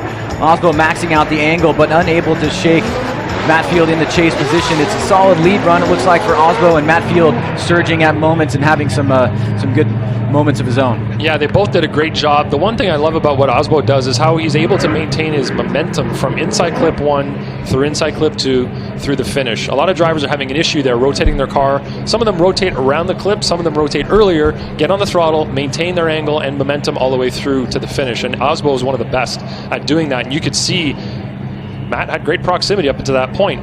Osbo rotated, got through, Matt fell off right from that point to the finish, and that's it's just a sign of the precision that Osbo's capable of. Yeah, it just seems like his foot is to the floor and he's just steering the car. I mean, it just goes whoop and it just wraps right around. Yeah, there's no loss of momentum, there's no pause whatsoever, and he's able to pull a gap on people right there. Not that it's a super important part of the track, but it just looks amazing and it really shows how precise he really can be. His transition isn't as dynamic as some of the other drivers. Like we said with Kaufman, he seemed to be really like flick nasty and then he'd bring it across. Osbo is a little more fluid. It is, yeah, it's much more fluid, and it's really the way he's able to get through with that speed. Here we go. We are seeing Matt Field out front. Osbo giving chase. Matt Field. Is he going to take down our defending champion? Great angle from Field. Look at that. Almost perpendicular to the natural racing line as Field jumps out. Osbo banging on Field's door. Field transitions. Frederick Osbo brings it back around. Some great driving. In order to have a good chase run, you need a good lead run. Well, Matt Field definitely displays a quality lead run, especially from the onset here. But look who is right next to him, Frederick Osbo. Great job by Field. Big angle there coming off the bank. Doesn't get as deep into the touch and go as you'd like, and allows an opening right there for Osbo. Comes through the smoke line, door-to-door action here. I mean, this is an incredible run, Ryan. Yeah, you could have tied a string between those two cars on outside zone 1 and it would not have broken. They the way Osbo just maintained the same level of proximity and angle, and then that transition right there, very, very precise. And again, look at how well he's able to maintain proximity throughout every single corner on the track. At no point was Matt able to get away from him, and Osbo was just able to mimic him all the way through. Matt Field, Frederick Osbo, and we are about to find out who's advancing on, going against Odi Bakshis. That's Frederick Osbo. So, Osbo, second in points. Looks like he will surpass unofficially Vaughn Gittin Jr. as far as the championship standings. And our defending champion, that Rockstar Energy Drink SR by Toyota TC. But also in the hunt, Chris Forsberg, Odi Bakshis, top 5 drivers, and Ken Gushi was top 5 as well. So one more battle in the top 16 to forge our grade 8. So real quick, Lorette Nickel caught up with Tyler McCory just a little bit ago. All right, guys, Tyler McCory told me that he actually ran out of tire. What do you attribute that to? You know, the pavement here at Evergreen is real abrasive, so it's really tough on the tires, but you know, doing 2 consecutive runs like that, the tire temps come up a lot higher than what we've seen all weekend because we don't do consecutive runs. So, you know, I think I just need to take it easy on the warm-up a little bit more, and that should help that second run. Best of luck. Thank you so much. Thank you. Guys. Thank you, Lorette and Tyler McCory. Got some fresh Falcon rubber underneath his vehicle. And Kenny Moen, I'm sure, has some fresh Achilles radial underneath his, at least the back end for this instance. Here we go. Tyler McCory will lead. Kenny Moen will give chase. And our final battle of the top 16. Here we go. Tyler McCory leading, Kenny Moen giving chase. McCory initiates. Whoa, Kenny Moen. McCory maxing out some angle. Killer angle from McCory. Coming to the power alley. Not all the way out to the touch and go. Neither of the drivers. Kenny Moen chasing him down. Good job by McCory bringing it around. Past that final front clip. Love that transition in front of the final front clip there. Let's take a look at this run one more time as Tyler McCory takes a lead, and then Kenny Moen ever so slightly and with just a lot of precision butts right up into Tyler McCory. McCory not really get out to the touch and go. This time, Moen's able to make an adjustment and follow him much better. He went deeper the last time in the battle that led to the one more time, and then tied around this last corner as both drivers. Ryan, from your perspective, what do you see there from Tyler and Kenny? Yeah, the only real mistake from Tyler was the not reaching the touch and go. He really didn't get out there as far as he could have, should have, and then he takes an interesting line from outside zone 2 to inside clip 1, where he tends to drop that tire over the yellow line just before getting to the clip. But other than that, really smooth, clean. Kenny really attacked on outside zone 1, managed to get his car really close, and I think he did a good job of mimicking what Tyler was doing throughout the course. Let's alternate. Kenny Moen will now lead. Tyler McCory will give chase. A reminder for just tuning in, our final battle of the top 16. Grade 8 is next. After we find out who wins this battle, McCory or Moen will be going against Ken Gushi for the grade 8. Here we go. Moen, McCory. Moen, a faint entry right in front of McCory's Chevrolet badge and bumper. Moen, big angle, even higher on the bank. How's McCory going to manage this? Moen, yank of the e-brake, gets it out there. Tyler McCory explodes. Not only his bumper, but his rear trunk makes him, oh, Dr. McCory goes hard into Kenny Moen. And yeah, that was a lot of smoke there that Kenny Moen had to run through. Jared, let's take a look at this again, and I'm sure it's going to be a multi-replay, but it does look like Kenny Moen was on his way to spinning out there on the last inside clip. Now, both drivers doing a pretty solid job here so far. You can see Moen get deep into that touch and go. Now, watch, Tyler's going to tap the section of outer zone number 2 right there, but watch as Kenny transitions in this last inside clip. Big angle here. Now, Tyler does not see him through the smoke cloud and makes contact with Kenny. So Ryan Lantain, is that the way that you interpret it as well? Yeah, you know, Tyler made his own mistake right there. Didn't straighten out, though. Good for him keeping it at angle, maintained proximity and everything. And then right here, he just seems to over-rotate, and you can see the car pretty much come to a complete stop. Kenny just was a little too aggressive, maybe. We've got a different view here, a different angle. So you can really see what happened with Kenny in the lead position without any smoke in your eyes. So let's see what happened here. Yeah, it looks like he just came to a complete stop. Tyler was on throttle trying to maintain proximity and just got into his door. Now, when you guys have what we call a collision on course as opposed to contact, in both instances you need to tell who is at fault, so that way if there's a competition timeout or 5 minutes to fix the vehicle, you know who to assign that to or not assign that to. In the case of a collision, you also have to do that. But what will you guys do in this particular case here? Is this a situation where Kenny's spinning out and so therefore the fault of contact would go to him? Yeah, well, what we need to do, we always need to assess fault, like you said, and the other thing we always do is review a collision like this from every single possible angle that we have. We're going to use every tool that we have here to try to make sure that we make the right call based on what occurred on track, not what we think occurred. We really want to take a close look at everything that occurred and try to assess fault so that it's fair for the driver that was not at fault in this situation. We don't want him to be penalized for making contact when, we're telling them to be so close together, we're telling them to be on throttle, be, inches, feet away from the lead car. We just want to make sure that we're fair in this sense. So we're going to take a minute here and really review everything and make sure that we make the right call. So we can see Tyler McCory's outside of the car. He gained some applause from the fans. One more time, he takes his helmet off. Tyler the Rock McCory. All right, well, we're still getting Tyler McCory's vehicle off of the track.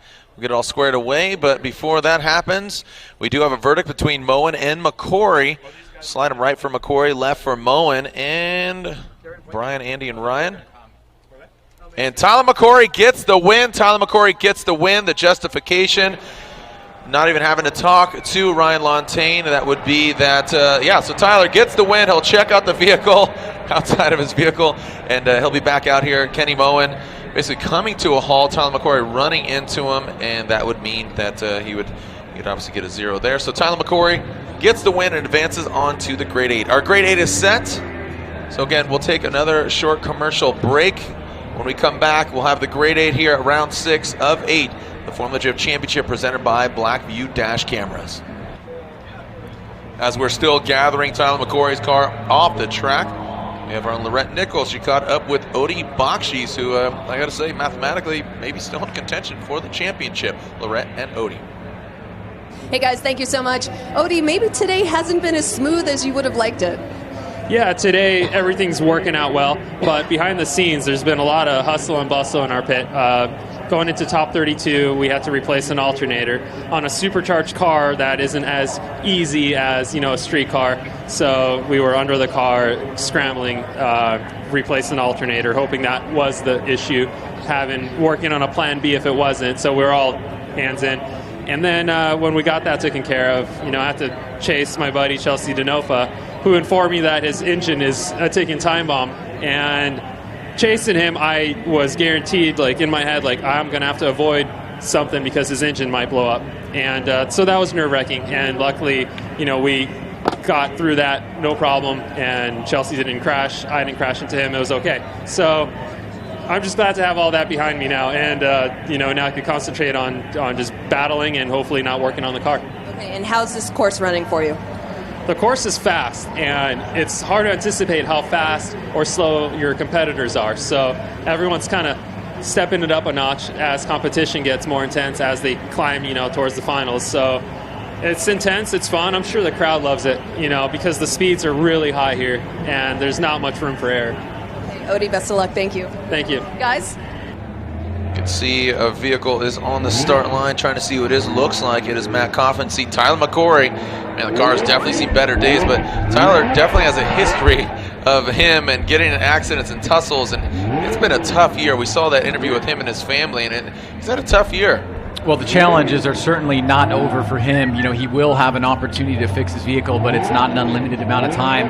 If he's not able to fix it in that time frame, he will get the win, obviously. He already got the win. He'll get the points for that round, but he will not be able to move on in competition. So hopefully he can make it back, and it hasn't sustained too much, but we'll move on to our next battle and see how he fares.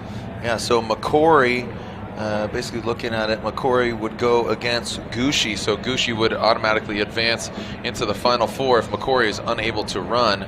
So we'll find out. All right, here's our first battle, the Nitto Tire Grade 8. Dean Carnage Carney going against Matt Coffin, and both these guys driving really well. And Ryan, you said it, we have seen Dean Carnage Carney podium here before in Seattle.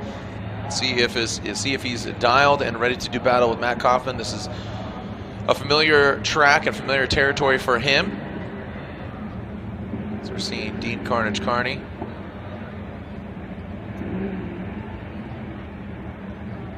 And pulling him up a little closer to the start line.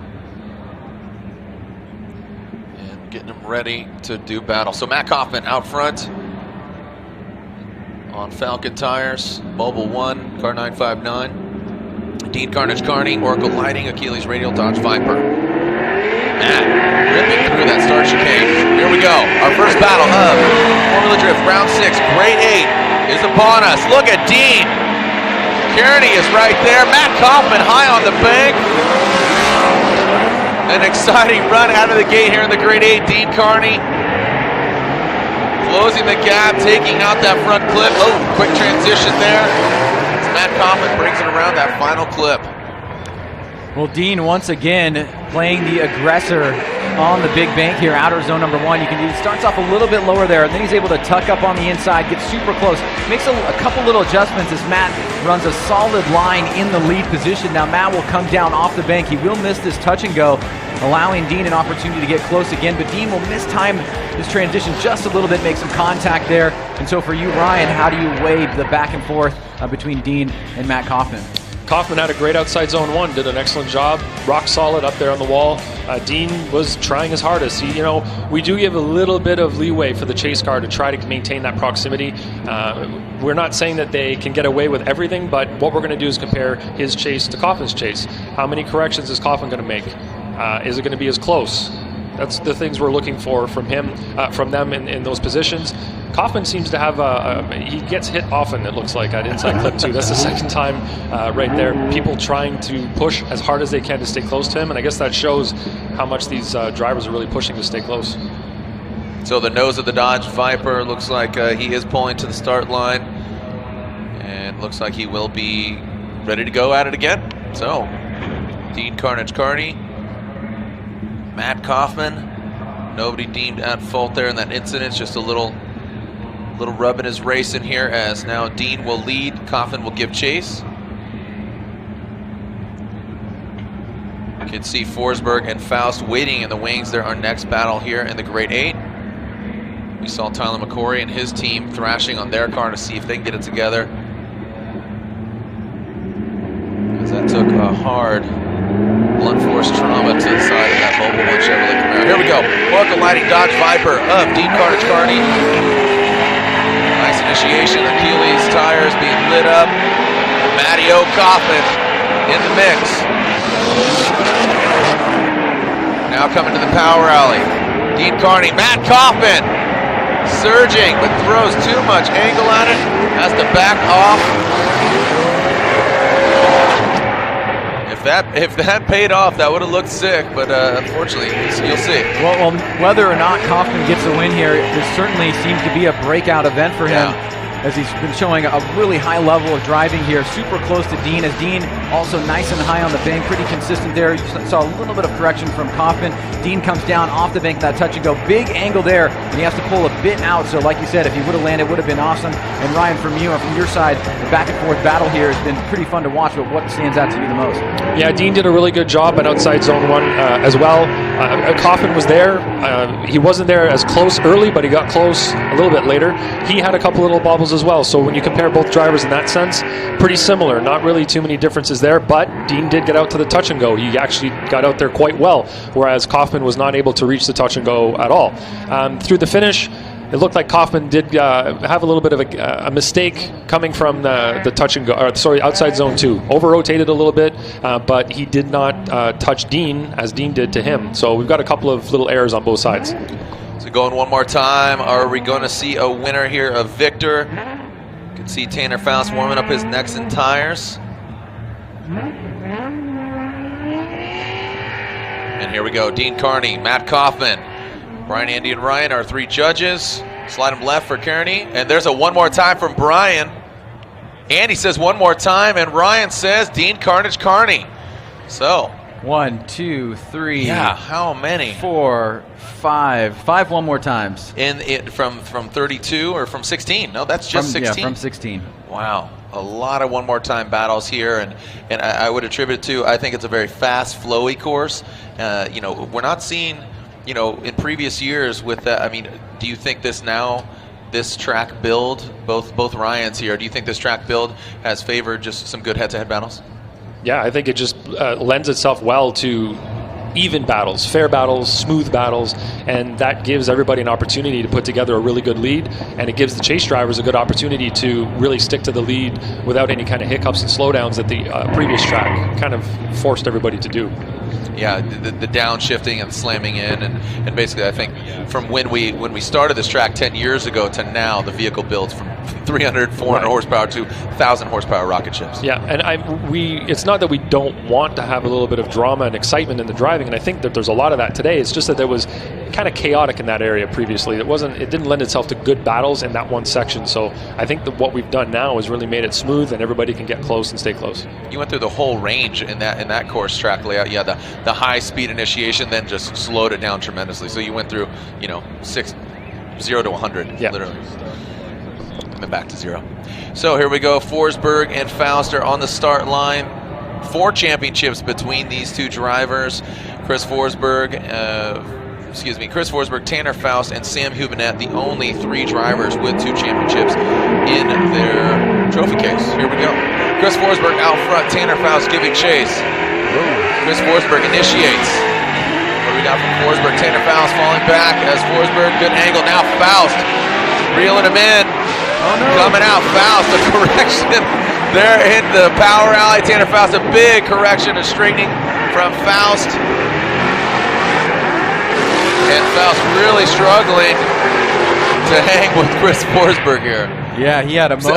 I'm seeing a smile on your face, right? He had a moment there off the bank. I thought it was going to get really bad for a second. You can see he's able to pull a little bit of distance away from Chris, as Chris has a very, very solid lead right there.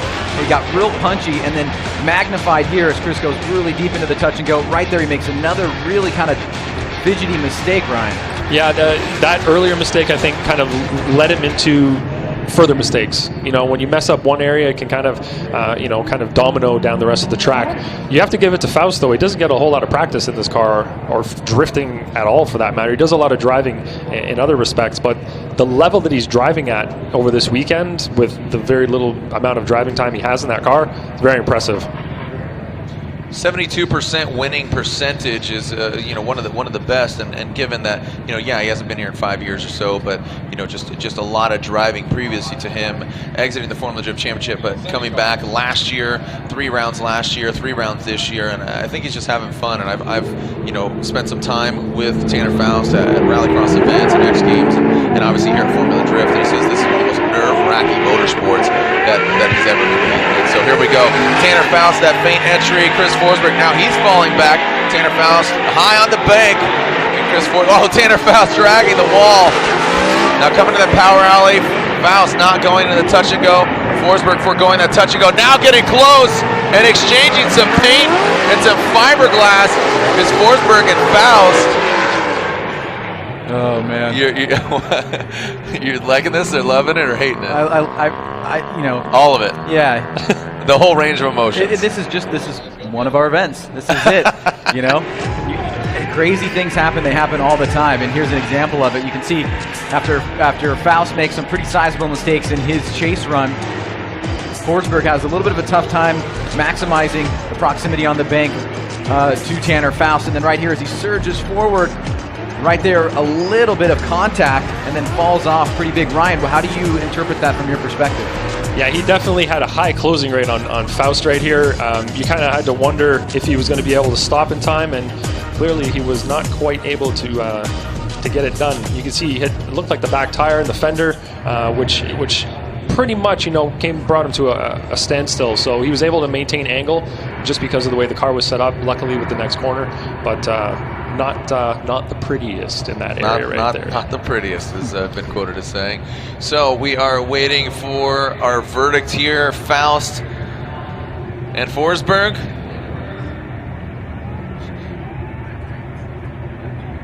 So we are waiting for the verdict here, as we might see another one more time. Are we seeing Forsberg? Are we seeing Faust? Who's advancing on? And Brian says one more time. Andy says Tanner Faust, and Ryan says one more time. They're going at it again. Let's ring up another one. Oh, boy. We have one of our judges leaving late tonight. He just said, I got to rebook my flight. Yeah. We might be here all night. We can turn on the lights. We can turn on the lights. You guys having fun out there, Seattle and around the globe? Let everybody know. Hashtag FDSEA. Stop your feet. Let's hear the earthquake here at Evergreen.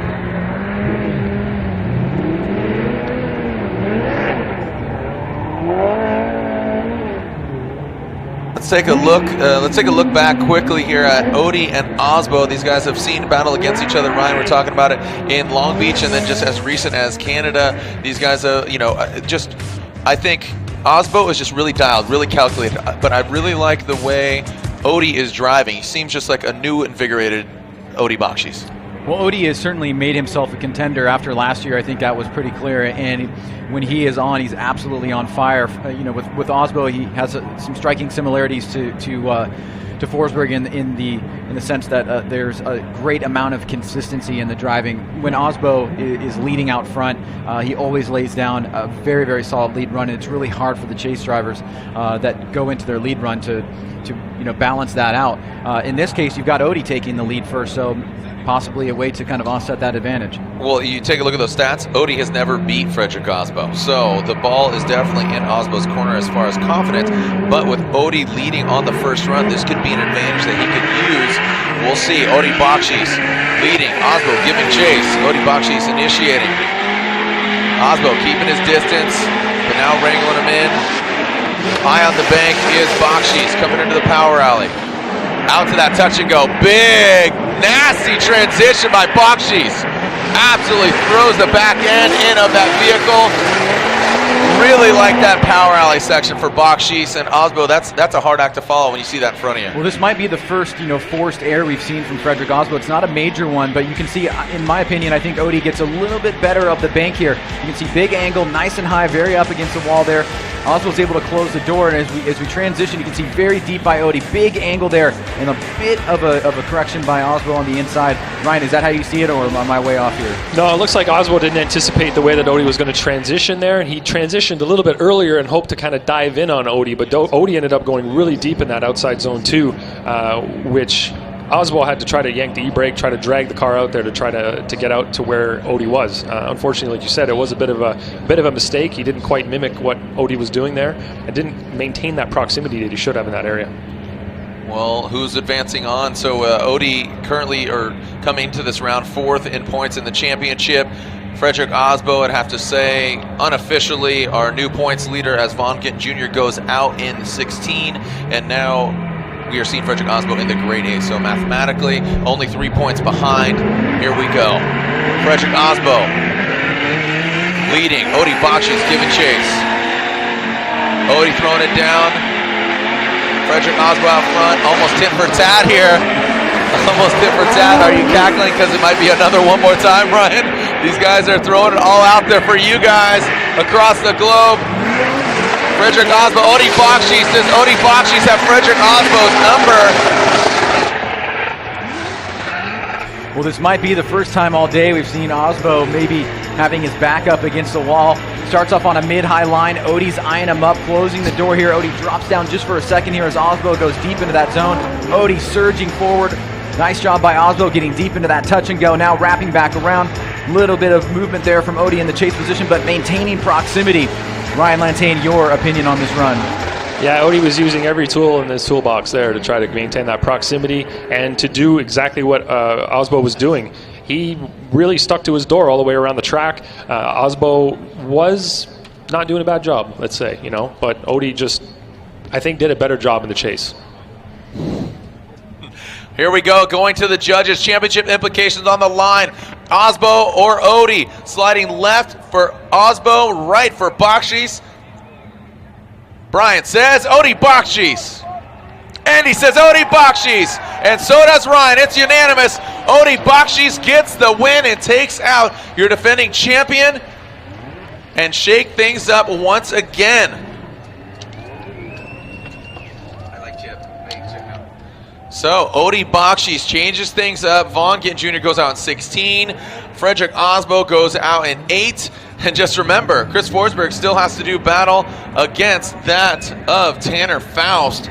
So completely Seattle changing things up as we are ready to see what goes on here with Matt Kaufman, Dean Carnage Carney. This is the one more time battle between them, Tanner and Forsberg. And the final battle will be if McCory can get his car together to go against Ken Gushi. Now, Ken Gushi waits in the wings. We saw him grab a podium earlier this year, and then obviously he wants to get that win, get that victory. Here we go. Matt Kaufman, Dean Carnage Carney. The one more time battle, and look at that. Odie Bakshi's just absolutely elated, stoked. You wonder what he's riding there on the ceiling of his car. Something, I finally did it, or something, some inspiration, or I don't know, because like I said, Frederick Osbo seemed to be his kryptonite. Oh, was that a sticker of Osbo's face? I don't know. It looked like it might have been. Looks like he took him down. Like, who do you got to go against? Yeah, it might have been. That's pretty funny. We'll have to find out. Never knew. Everybody's got their superstitions, right? I mean, from underwear to meals to just mental tactics. Here we go. Matt Kaufman, Dean Carnage Carney, the one more time battle. Matt Kaufman initiates in the bank. Nice job by Kearney. Look at him right there.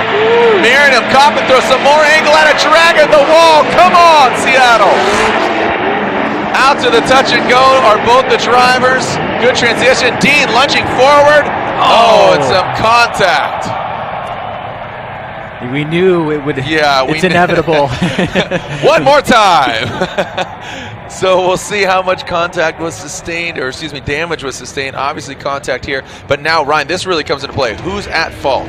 Well, let's take a look at this, and then obviously we'll want to get Ryan in here. I mean, this is just absolutely insane from Dean right out of the get-go. Just a little tiny criticism there, but Matt is also doing incredible. Now walk us through what you see here, Ryan, in real time with this contact. Yeah, Dean dove right inside. You could see his nose was a little bit further ahead than Kaufman's. He was really trying to maintain the proximity that he had on outside zone 1. You can see he's just a little bit ahead. Kind of just got in the wrong spot, and it looks like he hit Kaufman's front wheel actually and got it to straighten out a little bit, causing the spin. So we're trying to really get finite to find out who is at fault. We're seeing high fives from Kaufman. Inspect the damage. Make some noise for Matt Kaufman holding his arms up. Yeah, that seemed like an act of war right there. So looking at it again here, Ryan's. Yeah, he saw him go beyond the vehicle of Matt Kaufman. Yeah, he was surging. He was trying to maintain, but trying to gain even more proximity. And that's an area where there is a bit of a slowdown, and it is a slowdown area on the Excel-Decel map, where we do say that is acceptable to slow down.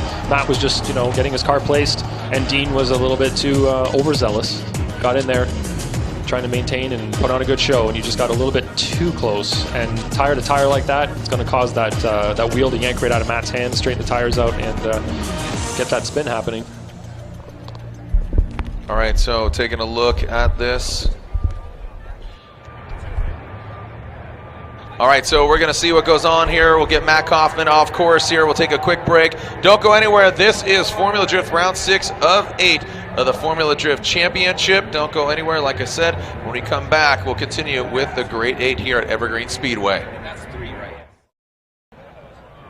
How we doing out there, everybody? Ryland Johnson in the building. We are about to see a little interview here with that of Laurent Nickel and Odie Bakshis, who finally, in his 7th attempt, takes down Frederick Osbo. Odie has faced Frederick Osbo 7 times, and this is the only time that he has ever surpassed him. Odie, how did you do it? Well, we had some one more times in the past, and he's a really consistent driver, and I'm getting there. I feel good, and this time I just didn't want to leave it to one more time, so really stuck on him and didn't drive as conservatively as I have in the past. So it's really the team, our performance, Falcon Tire, fuel suspension, everything's just working well. We had some struggles, but we're dealing with it really well. So absolutely stoked about getting on the podium and, finally beating Frederick Osbo, someone, I look up to quite a bit. So, yeah, we got to keep going, though. It's not over.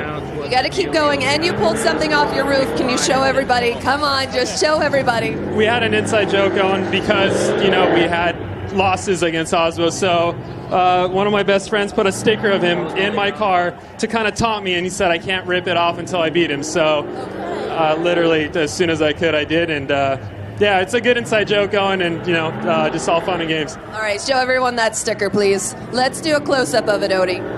Odie, thank you so much. Guys, back to you. Oh,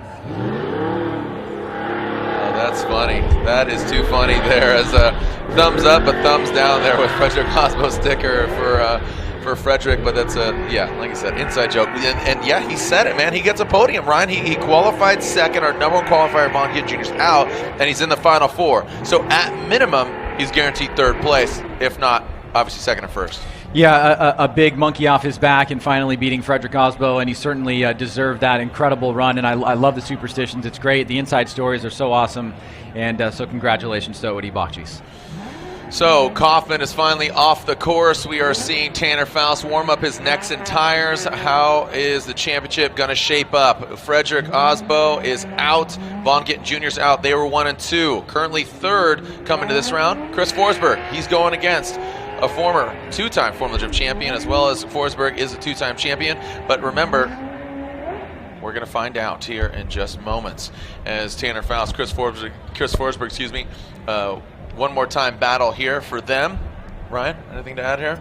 No, I was just going to say that obviously both drivers making some mistakes in that last run. Yep. Tanner with the mistake on the bank and on inside clip number 1, and then obviously Chris with the contact there. So both of those mistakes, keeping those in mind, spotters letting him know what they need to do, and expecting a good battle here in the one more time. Chris Forsberg and his NOS energy drink, a 370Z on hand-cooked tires, part of the Hoonigan camp. Tanner Faust, you can see obviously the Rockstar energy drink, Nexen tires, a Volkswagen Passat, V8 under the hood of both of the vehicles. So here we go, Forsberg and Faust. The one more time battle. Who's coming out on top? Forsberg leading, Faust giving chase. A little shots fired there out of the gate. Chris Forsberg initiated into the bank. Big angle from Forsberg. Tanner Faust not throwing on the angle till the latter portion of this, coming into the power line, transition into that second rear clipping zone. Tanner Faust now lunging forward in that big Volkswagen Passat. And Forsberg wraps around that final flip. So Tanner seemed a little bit thrown off there. Yeah, this is the second time that Tanner's kind of impeded a little bit on Forsberg's lane. And you can see he pays a little bit of price for it. Look at the front wheels here. You can see some understeer, not able to lock in, having a tough time on the bank, but Forsberg staying super deep into that zone. You can see he's right on that touch and go line, and it seems like Ryan just some miscalculations from Tanner Faust from the onset. Yeah, definitely. He was in the wrong place at initiation. He was not supposed to be up over that line. He did get back down over the line to give Chris the room, but by doing so, it threw off where he expected his car to be on initiation. And you can see, like you said, he paid the price through outside zone 1. He had a couple of straightens there. It looked like the car understeered a little bit and wasn't as settled as I'm pretty sure he expected his car to be. So he was lucky that he kept it off the wall. You know, that could have been pretty ugly the way his car started to go a little bit too straight in that area, but he managed to massage it through the track. Maybe elaborate a little bit more for the fans as they're about to leave the start line. You talk about that line. There's 2 lines, basically the race lines. What can they not do? So the lead car has to stay above the middle line, I'd say. So there are 2 lanes. The lead car can use those 2 lanes coming down from the wall. The chase car, if they want to be behind the lead car, they can be behind them right away if they want. But if they want to initiate side by side, then they have to remain. They have to leave those 2 lanes open until they get to the white line you can see painted on the track that kind of crosses those lines at the NASCAR Whalen sign between CW11. Anyway, over there. So that's where he's allowed to come up if he wants to initiate side by side. We haven't seen a lot of side by side initiation, so it hasn't been an issue. Yeah. Typically, the drivers are nose to tail on initiation, but you can see that Faust was really trying to be as close as he could at initiation. All right, we'll see if that pays off. Well, how Forsberg's going to fare now. So here we go. Tanner Faust out front. Good angle. Forsberg surprised by the lack of proximity here by Forsberg, but just as I say that, he comes on in. Now that next entire smoke being thrown in his face into that second rear clipping zone. Big angle from Faust around that second to last clip and around the final clip. Uncharacteristic. Forsberg takes out that final clipping point. Let's take a look at this again. Well, I have to imagine that Forsberg's spotter is letting him know that Faust did make some pretty sizable mistakes in the chase position. That may be why he gave him a bit of a distance here. But Tanner does go lay down a very solid, clean lead run on outer zone number 1. Doesn't get super deep into that touch and go. Forsberg comes through the smoke cloud here. I'd be interested to see, Ryan, your take on how Forsberg hits this inside clip. Looks like he gets a bit offline there and gets that left front over the yellow line. Yeah, he definitely did get inside that area right there. He was not where he was supposed to be, but he did a much better job in the chase position on outside zone 1. Didn't make any mistakes. He clearly didn't make the mistakes that Faust did when he was chasing, so had a much cleaner outside zone 1. You know, a little wheel or two off in that area isn't a big deal compared to what happened to Faust in his chase. Waiting for our judges' verdict, Brian, Andy, and Ryan. Chris Forsberg or Tanner Faust. Now, remember, Vaughn Ginn Jr.'s out, Frederick Osmond's out. They are 1 and 2. Chris Forsberg third in points. Brian, Andy, and Ryan, our judges, sliding right for Forsberg, and there it is. Unanimously, Chris Forsberg gets the win. Chris Forsberg advances on as Tanner Faust has gone as far as he could here this weekend. And man, hats off to him. Make some noise for Tanner Faust. It's great to see him come back in here and put down a show. All the drivers, man. Round of applause for all the drivers. Stomp your feet. These guys are putting on one heck of a show. They're burning more tires.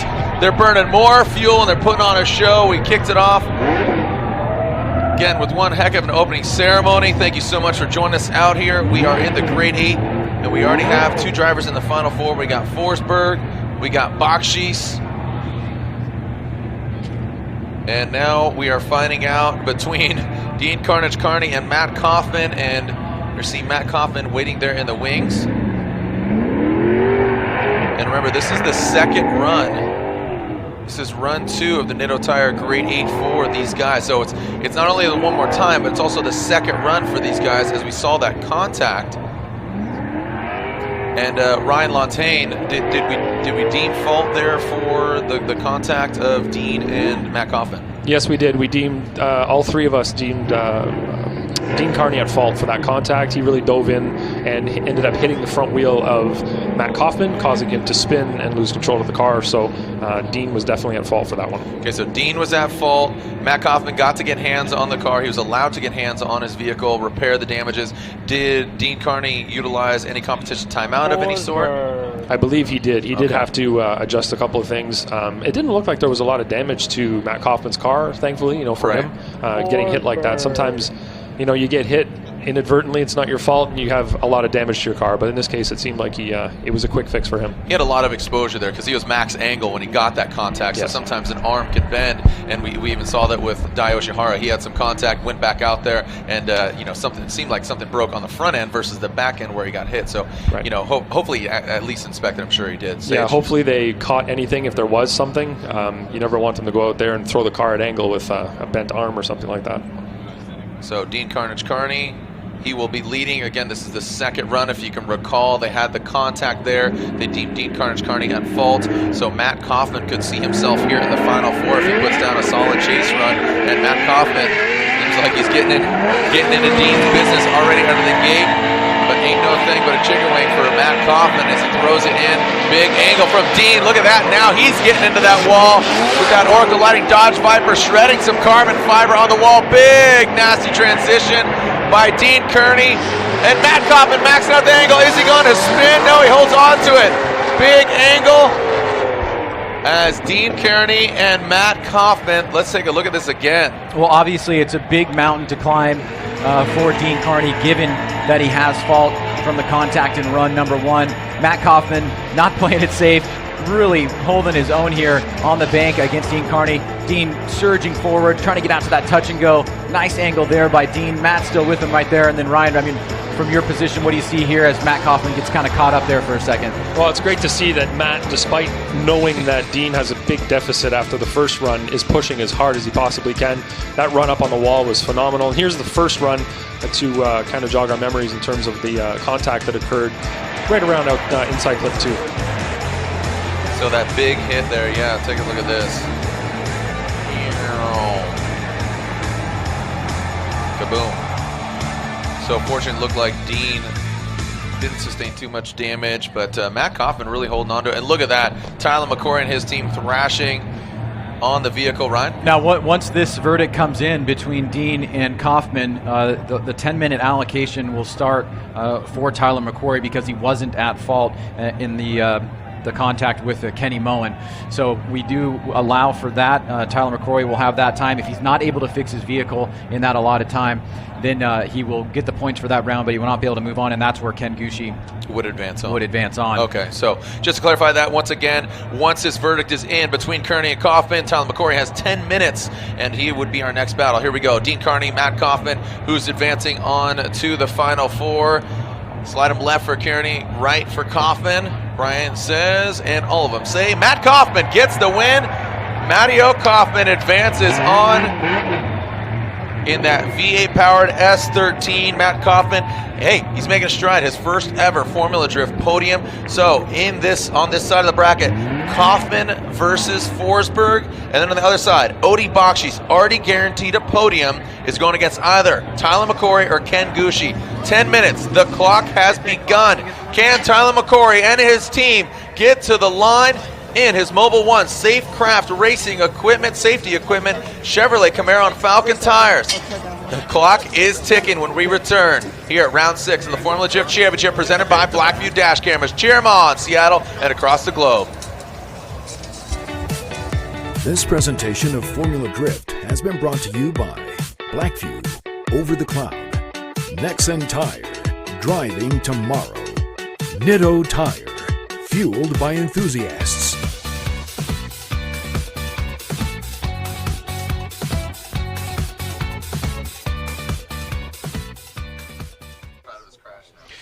And we're back here as the clock is ticking for Tyler McCory. About 5 minutes left on his ability to get the vehicle to the line. We've got Lorette Nickel down with Tyler right now. Tyler McCory, give us an update. So Ken Gucci's at the line right now. We've been given 10 minutes because it wasn't our fault. So we got both corners back on. We're putting the bodywork back on. We're bleeding the brakes right now. We have some different shocks on there. So that's the biggest thing, and no front sway bar. So everything's back on, but setup-wise, I have no idea what it's going to be like. So I'm hoping for the best. Okay, our fingers crossed for you. Thank you. Guys. All right, Tyler McCory there. We'll take one more quick break and be right back, and hopefully Tyler will be online to battle Ken Gucci for our final battle in the Grade 8. We are cranking away here and dropping some beats and some bass here up in the tower and here on track. Tyler McCory alluding to some new front suspension as he just does not know what it's going to be like. That's kind of wild, like, to think that, but that just shows you a testament to his driving prowess. He's seen many different vehicles, he's seen many different cars just this year. Yeah, I'm super glad that he didn't go through all that just to not make his opportunity available to himself to battle Ken Gucci. He qualified third. Like you said, he's had a tumultuous season, some ups and downs, but he finds himself in a very good position here. One win away from a Final Four that would certainly help him in the points, but we've got a fresh Ken Gucci and an uncertainty a bit with Tyler McCory's vehicle. All right, so Tyler, what's interesting here is if Tyler McCory wins, he would be guaranteed a podium because Odie qualified second, Tyler McCory qualified third. So basically, if he won, he'd go to the finals. If he lost, he would go to the third place. And both Kaufman and Forsberg, they qualified fifth and eighth. But then if Gucci, Gucci, if he won, Forsberg could potentially get third if he gets the win there. So mathematically, we're still playing. But look at that. I mean, your number 2 qualifier, 3 and 6 are in this battle, but 5 and 8. So, they're still up there in the mix. It's a testament to them really getting to know the track and tandem battles, because we heard Dean Kearney talk about, I'm not really good in qualifying, but I'm better in tandem, and I think he showed that here. I think this track really shined. I think it showed again one more time, so it showed you just the prowess of driving and how spectacular these guys are really putting down. Well, I think the track layout certainly had a hand in that as well, because we knew we were going to expect a lot closer tandem, because that last section of the course is much more fluid, and we knew that we were going to see guys get a lot closer there because of the speed that they can keep from inside clip 1 to inside clip 2. Here we go, our final battle of the Grade 8, the Nitto Tire Grade 8. Tyler McCory who's battered, bruised, knocked down, but not out. Here we go. McCory throws it in like a rock. That's the Goosh, Ken Gooshie. He shimmies his way to the door of that Camaro. Tyler McCory, regardless of the suspension, he's putting down a pretty decent run out front. Very shallow, not getting out to that touch and go. Now filling that second rear clipping zone. Ken Gooshie, kind of an awkward line. I think he's having a difficult time chasing down Tyler McCory. Seemed just quite a bit off there.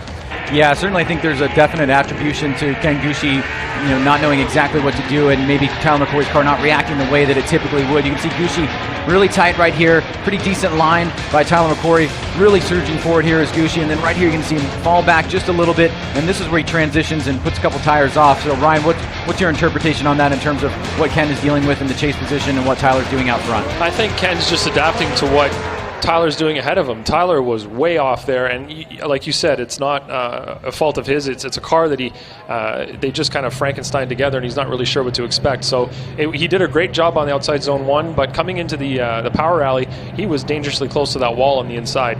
Ken, on the other hand, is trying to maintain proximity, but not put his car in a place where he could potentially get into a wall himself. So he's trying to adapt to what Tyler's doing in the lead, and I think he did a good job of staying away from those dangerous areas while still maintaining proximity. And I can't really fault him too much for a little flub here and there trying to maintain that proximity when Tyler's kind of a little bit still trying to feel out his car right now. So we are seeing Gooshie now up front, McCory giving chase. Who's going to the final 4 to do battle against Odi Bakshis? Odi Bakshis on fire, but he's going to have to temper one of these guys' flames. Here we go. Ken Gooshie ripping away, big angle from Gooshie. McCory, you talked about the struggles here, as you said, a Frankenstein of, oh, and what is this? Ken Gooshie, a huge mistake by Ken Gooshie. Could that save Tyler McCory from getting knocked out? What was that? Gooshie, very uncharacteristic. That was the furthest we've seen anybody go off of that touch and go area. I think you can definitely see the difference in the car structure right now with Ken Gooshie and Tyler McCory. Big gap here by Gooshie, but just mistimes himself coming off the bank here into the touch and go. Goes about 2 tires deeply off there. Like you said, pretty aggressive. And Ryan, how do you see that with Ken in the lead position? It was really interesting to see how Gooshie, on his own, way out in front, made such a serious mistake. I'd like to see exactly how many tires he went off there. I can forgive 2, but 3 would be pushing it. It's a shame that Tyler ended up in that crash that he did. It's truly made his car not at all like it was at the beginning of this competition. Yeah. It's too bad because he was doing a really great job driving it before the crash, and now you can see that it's nowhere near what it was. He's having a hard time maintaining any kind of proximity around here, and looking at the way that was definitely 3 tires off from Ken Gooshie. So that's going to weigh heavily on my decision for sure, especially since he's in the lead and he's on his own. He's got no reason to do something like that other than making a major mistake on his own part. Wow, so it seemed to be all Gooshie. It could have been his just advancing on, but now we are seeing, would this be another one more time? Could that be the case? As Tyler McCory, Ken Gooshie, looks like we're replaying it once again here with Gooshie out front. You're seeing McCory, the separation here, McCory down on the bank. Gooshie, a great beginning of a solid run, then just hits a banana peel and goes off. Yeah, he was complete. He almost had 4 tires off. So, I saw a spotter, Ben Schwartz, up here applauding him, and then just like, what? Like facepalm, what happened out there? And you got to think, taking the other run into account, does that offset what Tyler did? Well, there's no 2 tires off as a 0 anymore. They weigh it against the overall runs back and forth. But yeah, obviously, like Ryan said, Gooshie out front by himself. It's clearly a driver's mistake. So let's go to the judges' scorecard. Yeah, it's definitely a big mistake. And like you said, we've changed the rules, or Formula Drift has changed the rules to accommodate more aggressive driving. So 1 tire off, a deduction, 2 tires off, still a deduction, but larger. 3 tires off, not a 0 still. But Ken Gooshie, Tyler McCory, here we go. Going to the judges, Brian, Andy, Ryan. Is Ken Gooshie advancing on Tyler McCory? We're seeing one more time. Here we go. Brian says Ken Gooshie. Andy says one more time. And Ryan Lantain says one more time. They're going at it again. I mean, what's the record of one more times in an event? I think we're hitting it right now. Well, I can tell you what we have so far. 1, 2, 3, 4, 5, 6, 7, 8, 9. 9 one more times overall in the 32. That is quite a lot, but you guys got to be loving this, right? Make some noise as we'll be back here at round 6 of 8 of the Formula Drift Championship presented by Blackview Dash Cameras. You can see a fresh set of Falcon tire rubber being strapped on. Look at that. That thing is just zip ties, bubble gum, and duct tape, but also Mobil 1 running through the veins. Falcon tire on the corners. Safe Craft safety equipment on the hood here, of also a GoPro on the hood. When we come back, we'll find out who wins of Gucci and McCory. Welcome back. You can see Tyler McCory warming up his Falcon tires. Brian, will this be it? I mean, please, look at your crystal ball and formulate what's going on here. Well, it's certainly been an adventurous, to say the least, event for Tyler McCory and crew. It looked like Ken Gucci was going to have a clear opportunity there to get the win. He makes a really unforced error there, big mistake that cost him a potential victory. So now he's going to have to go back and battle out. And this is kind of a benefit for Tyler, because those 2 runs were essentially practice runs. Right. And his team had some time as the tires were being changed to maybe gain a little bit of information and knowledge about how to approach this now, given where the condition of their vehicle is. And for Ken, he's got to push hard. Dude, that was I mean, no offense, Goosh, but totally blew it, man. He had it and he locked and just completely went off course. So unfortunately for him, but you know what? He's not knocked out just yet. Tyler McCory will be out front. He qualified higher. And Lantain said it perfectly. This is definitely not the vehicle we saw in qualifying or previous to that big crash with him and Kenny Moen. So, Tyler McCory on the start line. Ken Gucci, he's going to be chasing him down. You can definitely see the start lights there. You can see him illuminate, extinguish, and send it. Here we go. Final battle of the Great 8. McCory, Gucci. Who's going against Bakshi's in the final 4? McCory initiates. Ken Gucci now bringing it on in. McCory, big angle there. Getting out almost to that touch and go. Now Gucci, nasty transition. Oh, a correction there from Gucci. Can McCory take this car to the finals? Ken Gucci. Man, a big mistake there coming off of the second rear clipping zone. Well, Tyler seems to be getting a little bit better here as the vehicle's back out on track. You can see Gucci looking solid here. Tyler's on a mid-high line. No major craziness from his vehicle. Gucci's surging forward here, and as we come off the bank and into the power alley, and the touch and go right there, Gucci's going to pull a bit of angle out of the car, making a little bit of a mistake there. And what do you see here, Ryan, between these 2 drivers and as we get into the final 4? Well, Tyler didn't do a horrible job on outside zone 1. Definitely better than the last time he led. He could have been deeper, yes, but did a pretty good job. Gucci was right there with him, proximity-wise, did a good job of mimicking him all the way around the bank. Coming onto the infield, Tyler was maybe just a foot off of the touch and go. He did miss the outside zone 2, though, unfortunately. He didn't quite get out there as wide as he could. But when Gucci transitioned right there, kind of had a little bit of a bobble, loss of angle, had to get back to angle, and then Tyler had a pretty strong finish. So, we're going to have to see how they stack up, lead and chase next as they switch positions. So what you're saying is it's leaning towards a one more time. I'm not going to say anything like that. Too funny. Well, taking a look at the standings, Tyler McCory, as he said, was up in the mix as far as 5th after Montreal, down at 13th, 196 points behind our leader, but Vaughn Jr. and Frederick Osborne knocked out. Can Tyler McCory surge back and get up in the mix, or is Ken Gucci going to put up a block? Here we go. Gucci out front. You're seeing some wavering there. He's probably a bit nervous. It's Tyler McCory. Lunges forward. Transition around that final clip are both the drivers. Make some noise. Drifting world. Much better coming off the bank this time for Ken Gucci. Bit more stable and solid, but Tyler McCory is no slouch in that vehicle, especially in the condition that it's in. You can see Gucci very high on the bank, silky smooth style. Nice job there by Ken. Tyler looking for an area to close the door a little bit. You can see Ken right on that touch and go. McCory through the smoke line here as Ken Gucci wraps around that inside clip, and then McCory pulling in a little bit more and then falling back just a second there. So Ryan, your interpretation on that with Ken Gucci and Tyler McQuarrie. Well, I have to say that Ken did a really good job in the lead position. He hit all the points. He was really high on outside zone 1. Got to the touch and go. Got to outside zone 2 as well. He did what we were looking for throughout the course. So he did a great job. Tyler did the best that he could behind there, and his team should be really proud of what they accomplished. And there it is, Ken Gucci, Tyler McQuarrie. Do we have a victor? We're going one more time. Ken Gucci gets the win. Ken Gucci gets the win against Tyler McQuarrie. Man, hats off, hat tip. Make some noise for Tyler McQuarrie. Man. Yeah, definitely give it up for Wow. Tyler McQuarrie. I mean, the effort, the challenges, everything they did, one more time battles. Oh my goodness. It's been a crazy season for him, yet alone a crazy event.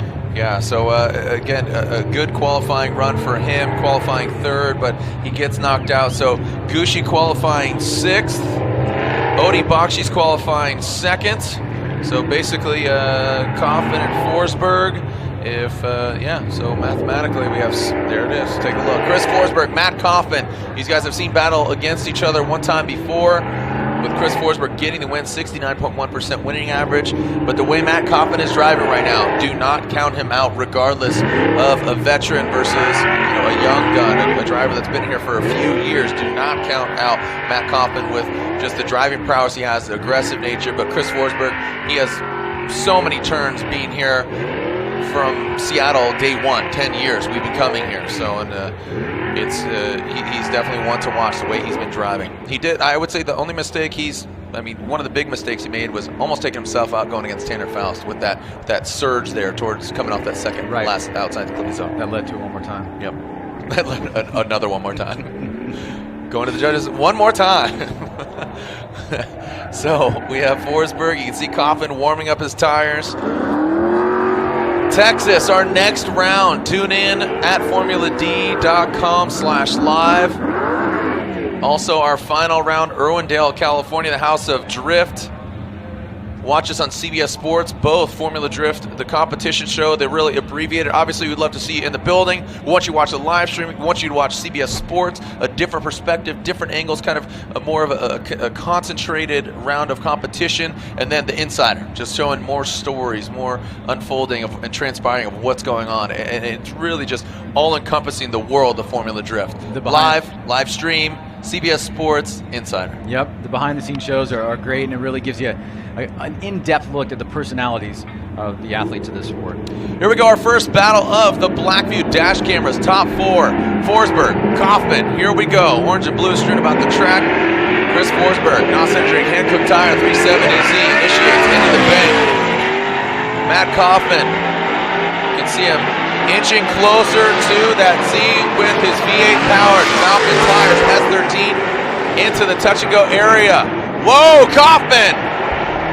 Getting a bit nervous there and comes to a halt. Forsberg almost checking up as well, powering through. Let's take a look at this. Was there some balking there, or what happened? Well, Ryan, I'd love to get your thoughts in real time as we look at this again. Forsberg starts off as usual, nice and high on the bank, very consistent. Kaufman reeling him in, but as they come off the bank, what do you see here between Kaufman and Chris Forsberg? Yeah, Kaufman did a good job maintaining proximity. It just looks like he got himself in the wrong position here as he transitioned to, got out to outside zone 2 and tried to get into inside clip 1. So can't really fault Forsberg for that. He was just doing his thing up front, but Kaufman just kind of put his car in the wrong place, it looks like. Right, and obviously that's a non-slowdown area. Forsberg was maintaining speed through that area, so that there's none of those kind of things going on. No, yeah, the slowdown area is earlier, probably just before outside zone 2 and maybe halfway into it is what we have on the map, which is what the drivers requested for that area. But Forsberg was definitely maintaining proximity through there. It just looked like Matt was trying to be aggressive, which we tell him to do. Just kind of put it in the wrong position there for that little area. All right, Chris Forsberg, Matt Kaufman. Kaufman qualifying 8th, Forsberg qualifying 5th. The winner going to the finals, 1st or 2nd. The loser, unfortunately, not getting anything. Here we go.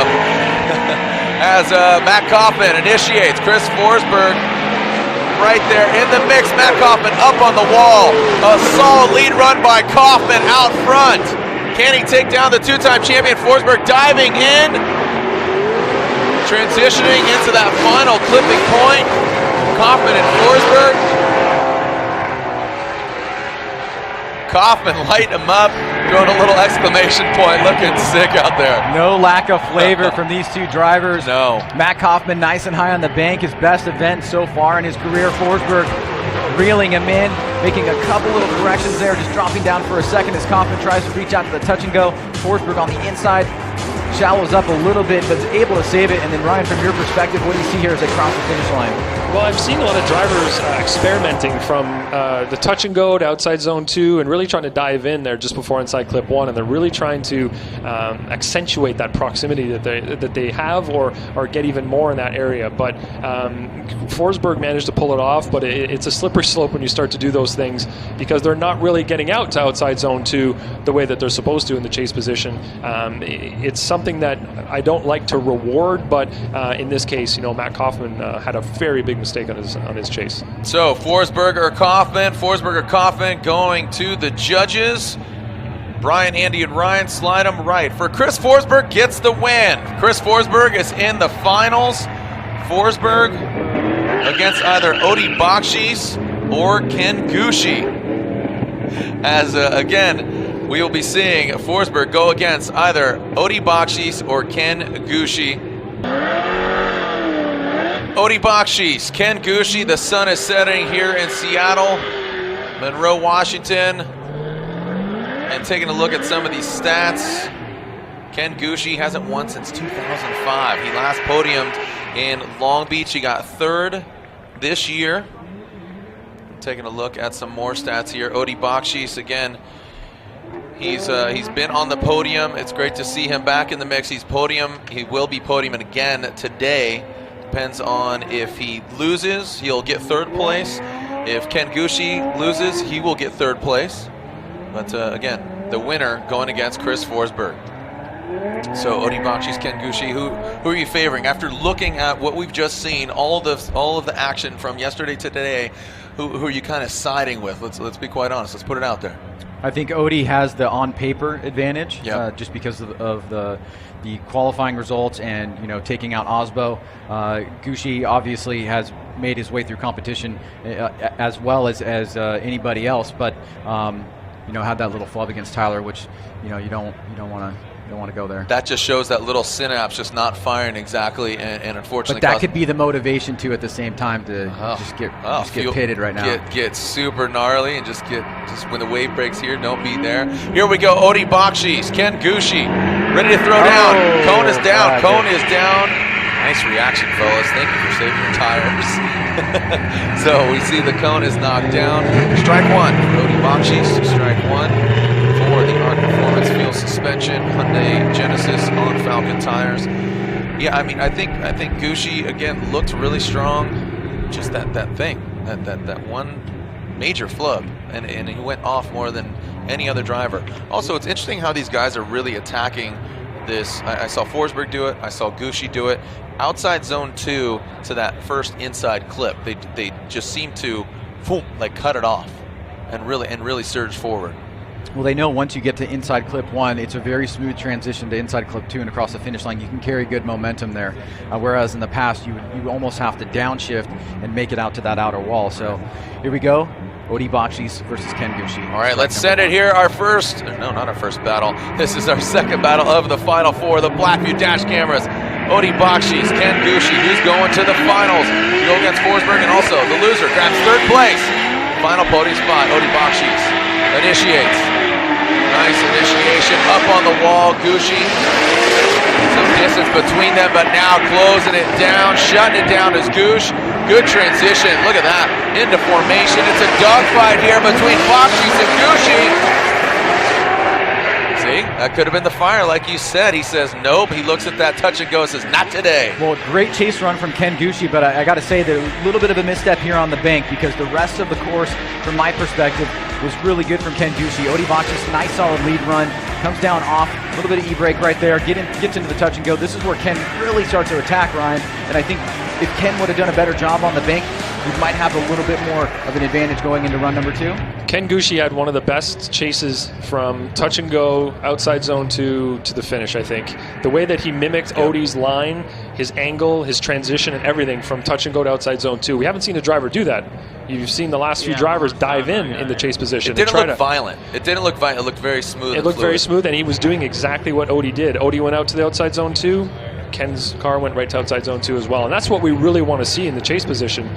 Yes, he did have a lack of proximity on outside zone 1, which wasn't ideal, but I really liked what he did on the infield area through the power alley, so I hope that the chase drivers from now on will do that instead of the diving in. Right. This is going to give them a true advantage because of that, I think, because the other drivers aren't really doing it very much. Well, like I said, Gucci did that before, but now he seemed to be taking a note and really studying. Spotters probably in his head. The other battle you said, that tie string between them, wasn't it Odie and Osbo, I believe, earlier that had a really good chase run? It seemed that Osbo chased him down. So, you know, we have Odie who just seems to turn into Dr. Jekyll and Mr. Hyde. So Dr. Jekyll and Mr. Bakshish here, we'll see who shows up here in this chase position, because Odie had a solid lead run. Is Gucci going to back that up in his ready performance? SR by Toyota 86. Happy 86th day, by the way.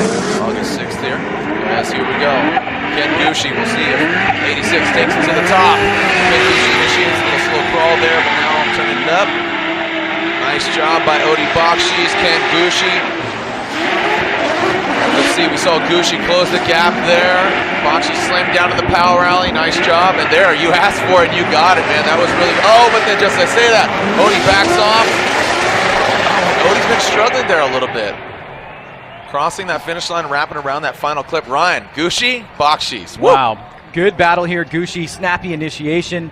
Right there, Bakshish looking for an opportunity. Big angle from Ken Gucci as Odie eyes him up. You can see he makes a little minor correction. Odie right there in the chase position, and then down off the bank in the power alleys. Ken Gucci staying deep there. Odie through the smoke line. Ken wrapping around this first inside clip and coming back around. And then, Ryan, what happens to Odie here at the finish line? Yeah, it's weird. He throws angle at the clip, and then the car starts to straighten out as he goes over the finish line. You're just not able to maintain that angle. It seems like it's either gripping up too much in that area right there, where the rear tires are not able to spin enough to keep angle. I'm not really sure what is occurring there, but really great chase on outside zone 1. Yeah. Take us through this, Ryan, the side by side. So you can see here the amount of proximity that Odie has in comparison to what Ken has in his chase run. You have to look at Ken, though. He is right up on that wall.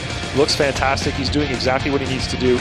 Right here, the proximity, Odie's a little bit further back than Ken was, but they do a great job, both of them, of getting out wide to outside zone 2 in the lead and the chase position. Right here, you can see that this is that area where Odie does have a little bit of a flub in the chase, not able to really maintain so much angle over the finish line. Ryan, would it be completely surprising to you if you saw him go one more time? I'm asking Ryan Sage. Okay. Yeah. Or Ryan Lantain. Here we go. Going to the judges. What do you guys think? Ken Gucci or Odie Bakshish? Brian, Andy, and Ryan say Odie Bakshish gets the win. They are not going one more time. Look at we're seeing some fans applauding. Some people are saying yay, nay, boo, maybe. I don't know. Regardless, Odie Bakshish is going to the finals. He's doing battle against Chris Forsberg. Ken Gucci grabs 3rd place. He gets another podium from Long Beach. Ryan Lantain. That was unanimous, buddy.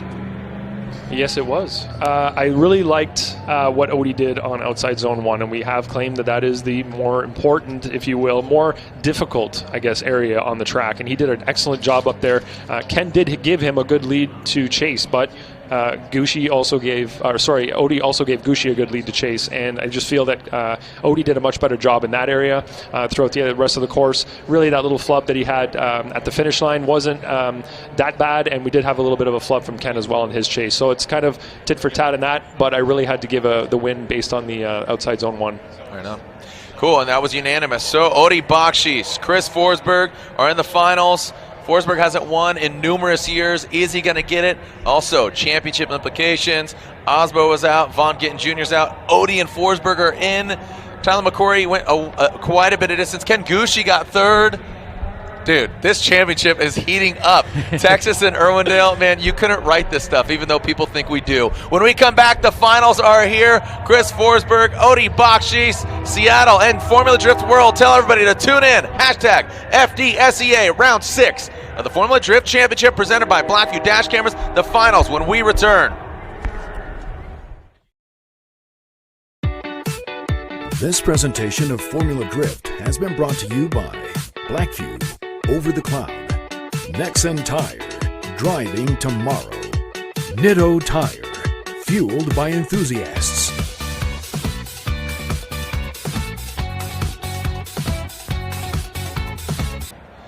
All right, we are here at the finals. Our fans are sticking around, of course, online and in the building.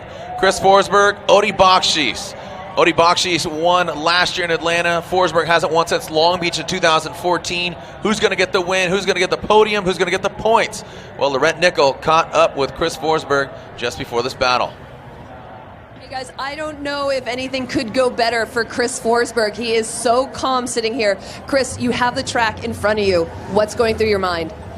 Well, we're just sitting here waiting to see who we have to run against in the finals. We're feeling 100%. We got all the way here to the final round, Formula Drift Seattle, and this track has been great to me in the past, and it's been great to me today, and I love it. It's fast, it's crazy, and we're going to put on a hell of a final. Best of luck.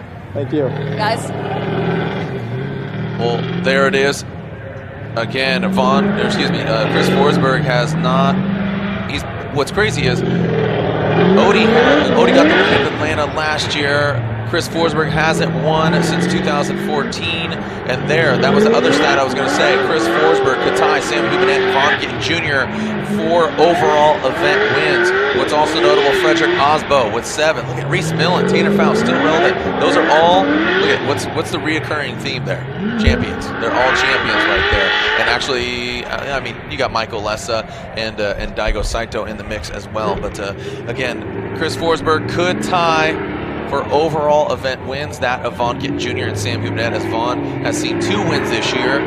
Chris Forsberg, Odi Bakshish have seen battle against each other 6 times, with Chris Forsberg winning 5 out of those 6. But Odi has had his number 1 time before. Ryan, looking overall throughout today's festivities, Forsberg, Bakshish, who are you siding to? Which way is the needle pointing towards? You look at collectively who they've gone against each other and how they've driven. It's such a toss-up. I mean, Chris has put himself once again well-positioned to do awesome at the event. He's been consistent. He only had that one major mistake against Tanner Faust and Legend one more time.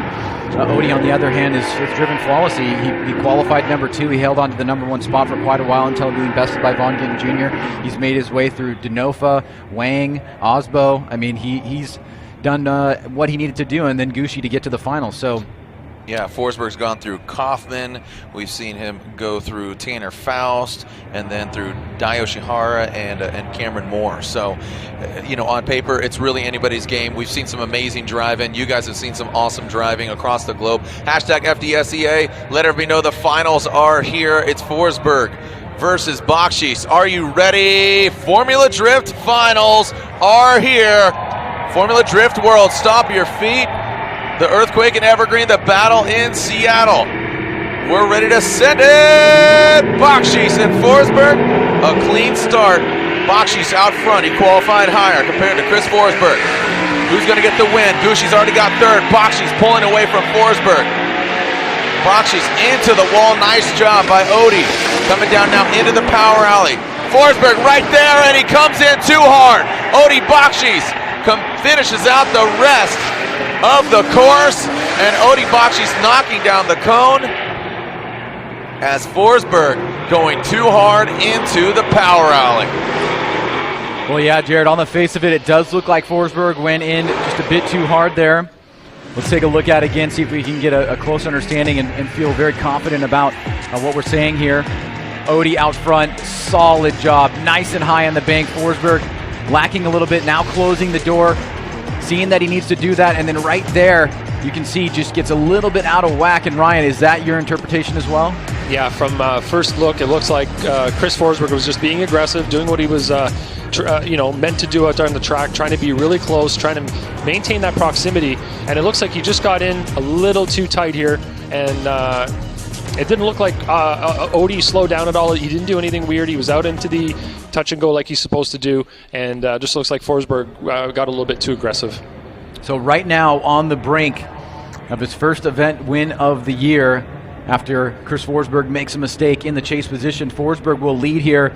You know he's going to go out and push it very, very hard and try to have Odi force an error.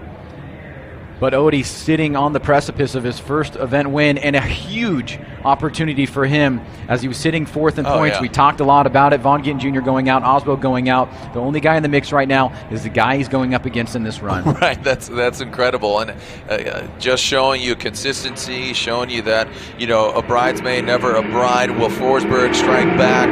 You know, he needs to put down a sensational lead run. I know his Scott, who's in his ear, is telling him to throw it down. Amy Bakshis, Odie's wife, is saying, babe, you got this. Just hold on loosely and don't let go. Here we go. Wow. Chris Forsberg dragging the wall. Odie Bakshis up in the mix, tucking into the Hankook tire smoke. Chris Forsberg filling that rear clipping zone. Odie Bakshis right there, shadowing Forsberg, and Forsberg spins. That's just solidifying Odie Bakshis in that chase run. Make some noise, Formula Drift Nation. Well, it looks like Ryan, Odie was able to get under Chris's skin. That's not something that happens very often. no, not at all. Yeah, it's not often that you see a forced or unforced error from Chris Forsberg, but there's two in these back-to-back runs.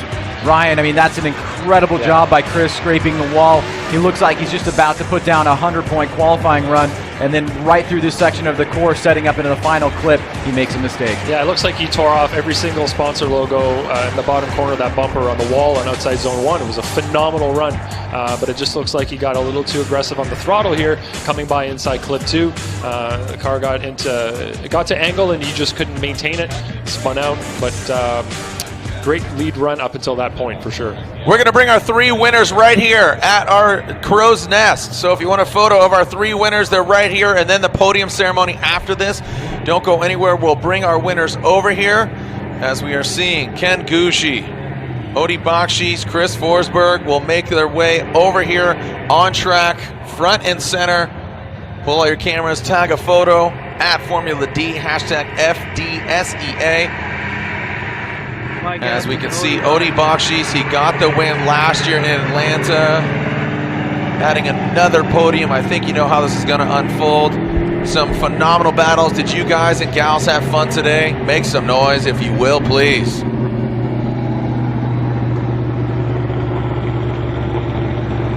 A crazy event, Ryan Sage. I mean, multiple one more times, almost double digits. I think it equated to about 10 double digits, or 10 one more times. And there's some celebratory donuts for Odie Bakshis. It's a testament, Jared, to just how competitive this 33-car field is, 34-car field, depending on whether or not Tanner Faust is here. And we've seen some of the best battles every single event. I think we say that every single event, some of the best battles. I mean, it just keeps happening. These guys are driving these 800, 900,000 horsepower vehicles to the limit, and it is really something special to see as this sport progresses and develops. As the gentlemen get out of their vehicles, make some noise and let them know you're here and like the drive that they put down. These 3 gladiators of the grid. Ken Gucci, Chris Forsberg, and Odie Bakshis. Some crazy driving today. Seattle, some of the best fans out here. Hats off to you guys. Make some noise for Evergreen Speedway. And let's announce our podium here on track, but then we'll give out our carbon fiber trophies and spray the champagne. Happy 86th day to you out there, because coming in 3rd place in that Gretty Performance, the Boost Brigade on Nexen Tires, SR by Toyota 86, the Goosh, Ken Gucci gets 3rd place here at the Throwdown, the Battle in Seattle, round 6 of the Formula Drift Championship, presented by Blackview Dash Cameras. And now your winner here at round 6 of the Formula Drift Championship, presented by Blackview Dash Cameras. In the ARC Performance Field Suspension, Nick Falcon Tires, Hyundai Genesis, it is Odie Bakshis. Odie Bakshis gets the win. Almost there. And there it is in 2nd place. In the NOS Energy Drink 370Z on Hankook Tires, Chris the Force Forsberg. Grabbing 2nd place. There's your 1, 2, and 3. Almost said another tire company there because of other prior things, but we got Lorette Nickel down there. She's going to grab some words with our winners and our podium finishers. Again, hats off to all our drivers. Again, Odie Bakshis, Lorette, I throw it down to you, who is with our winner now. Jared, thank you so much. Odie, in an earlier interview, you told me that you didn't drive as conservatively as before. How did you change your mindset? Well, there's a lot of dialogue between me and my spotter, Amy, who happens to be my wife as well. And we always try to come up with the best strategy. And, before it was conservative, don't take yourself out. And now it's shifting. So I'm trying to adapt to that shift. And this is one of the events where it's paying off. So she's an amazing spotter, and, everything clicks. And, we did it. Absolutely. How do you carry this momentum into our next round? Well, as long as I'm feeling good in the car during practice, implement the same deal. And I have faith in the crew, and ARC Performance Fuel Suspension and Falcon Tire to give me the tools I need. So looking forward to it. Hey, Odie, congratulations. Jared, back to you. Thank you, Lorette, and congratulations, Odie Bakshish. There it is. I said get me, Dr. Jekyll, Mr. Hyde, and just the more menacing guy showed up. There it is, a congratulatory bro shake there from Chris Forsberg, Ken Gucci there, and Ryan. Just an insane event here as we've seen. Just some crazy driving here. 10 years we've been coming here. Our 13th season of the Formula Drift Championship. We'll go celebrate, and I got to ask, championship, Texas, Irwindale. I mean, mathematically, right now, we need to do that, right? Well, we said, and then there was 3 after last round coming into this event, and now I think there's 4. And Odie Bakshish is that guy who made a big jump today. He proved that he was the best guy out there, took some guys out, and it's going to be a tight race with Vaughn going out early, Osbo going out in 16. There's going to be some shuffling around. Forsberg's going to move up. Odie's going to move up. And we got ourselves a pretty fun championship to watch as we get down to the last 2 rounds. And if you can recall, Texas is a wacky track. It's created some crazy stories over the dialogue and the narrative of the Formula Drift Championship in previous years. If you can recall, Chris Forsberg and Frederick Osbo, that's where it fell apart in Texas. And that Texas track, you never know what's going to happen in Lone Star State. It certainly is a little bit of an X factor in the series. We see in Seattle sometimes a little bit of a changing tide, and I think Odie introduced us to that. Now it's going to get nutty as we head south to Texas, and then of course Irwindale Speedway, where a lot of the magic happens. Right on. Well, thank you so much for joining us out here, round 6 of the Formula Drift Championship. The sun is setting, the champagne will be open, and the carbon fiber trophies will be given out on behalf of Ryan Lontaine, Brian Egger, Andy N, our judges, Ryan Sage, our whole Formula Drift staff. I'm Jared Deanda. We'll see you online, and we'll see you another time. Don't forget, send it! We'll see you in Texas. Check us all out at FormulaD.com.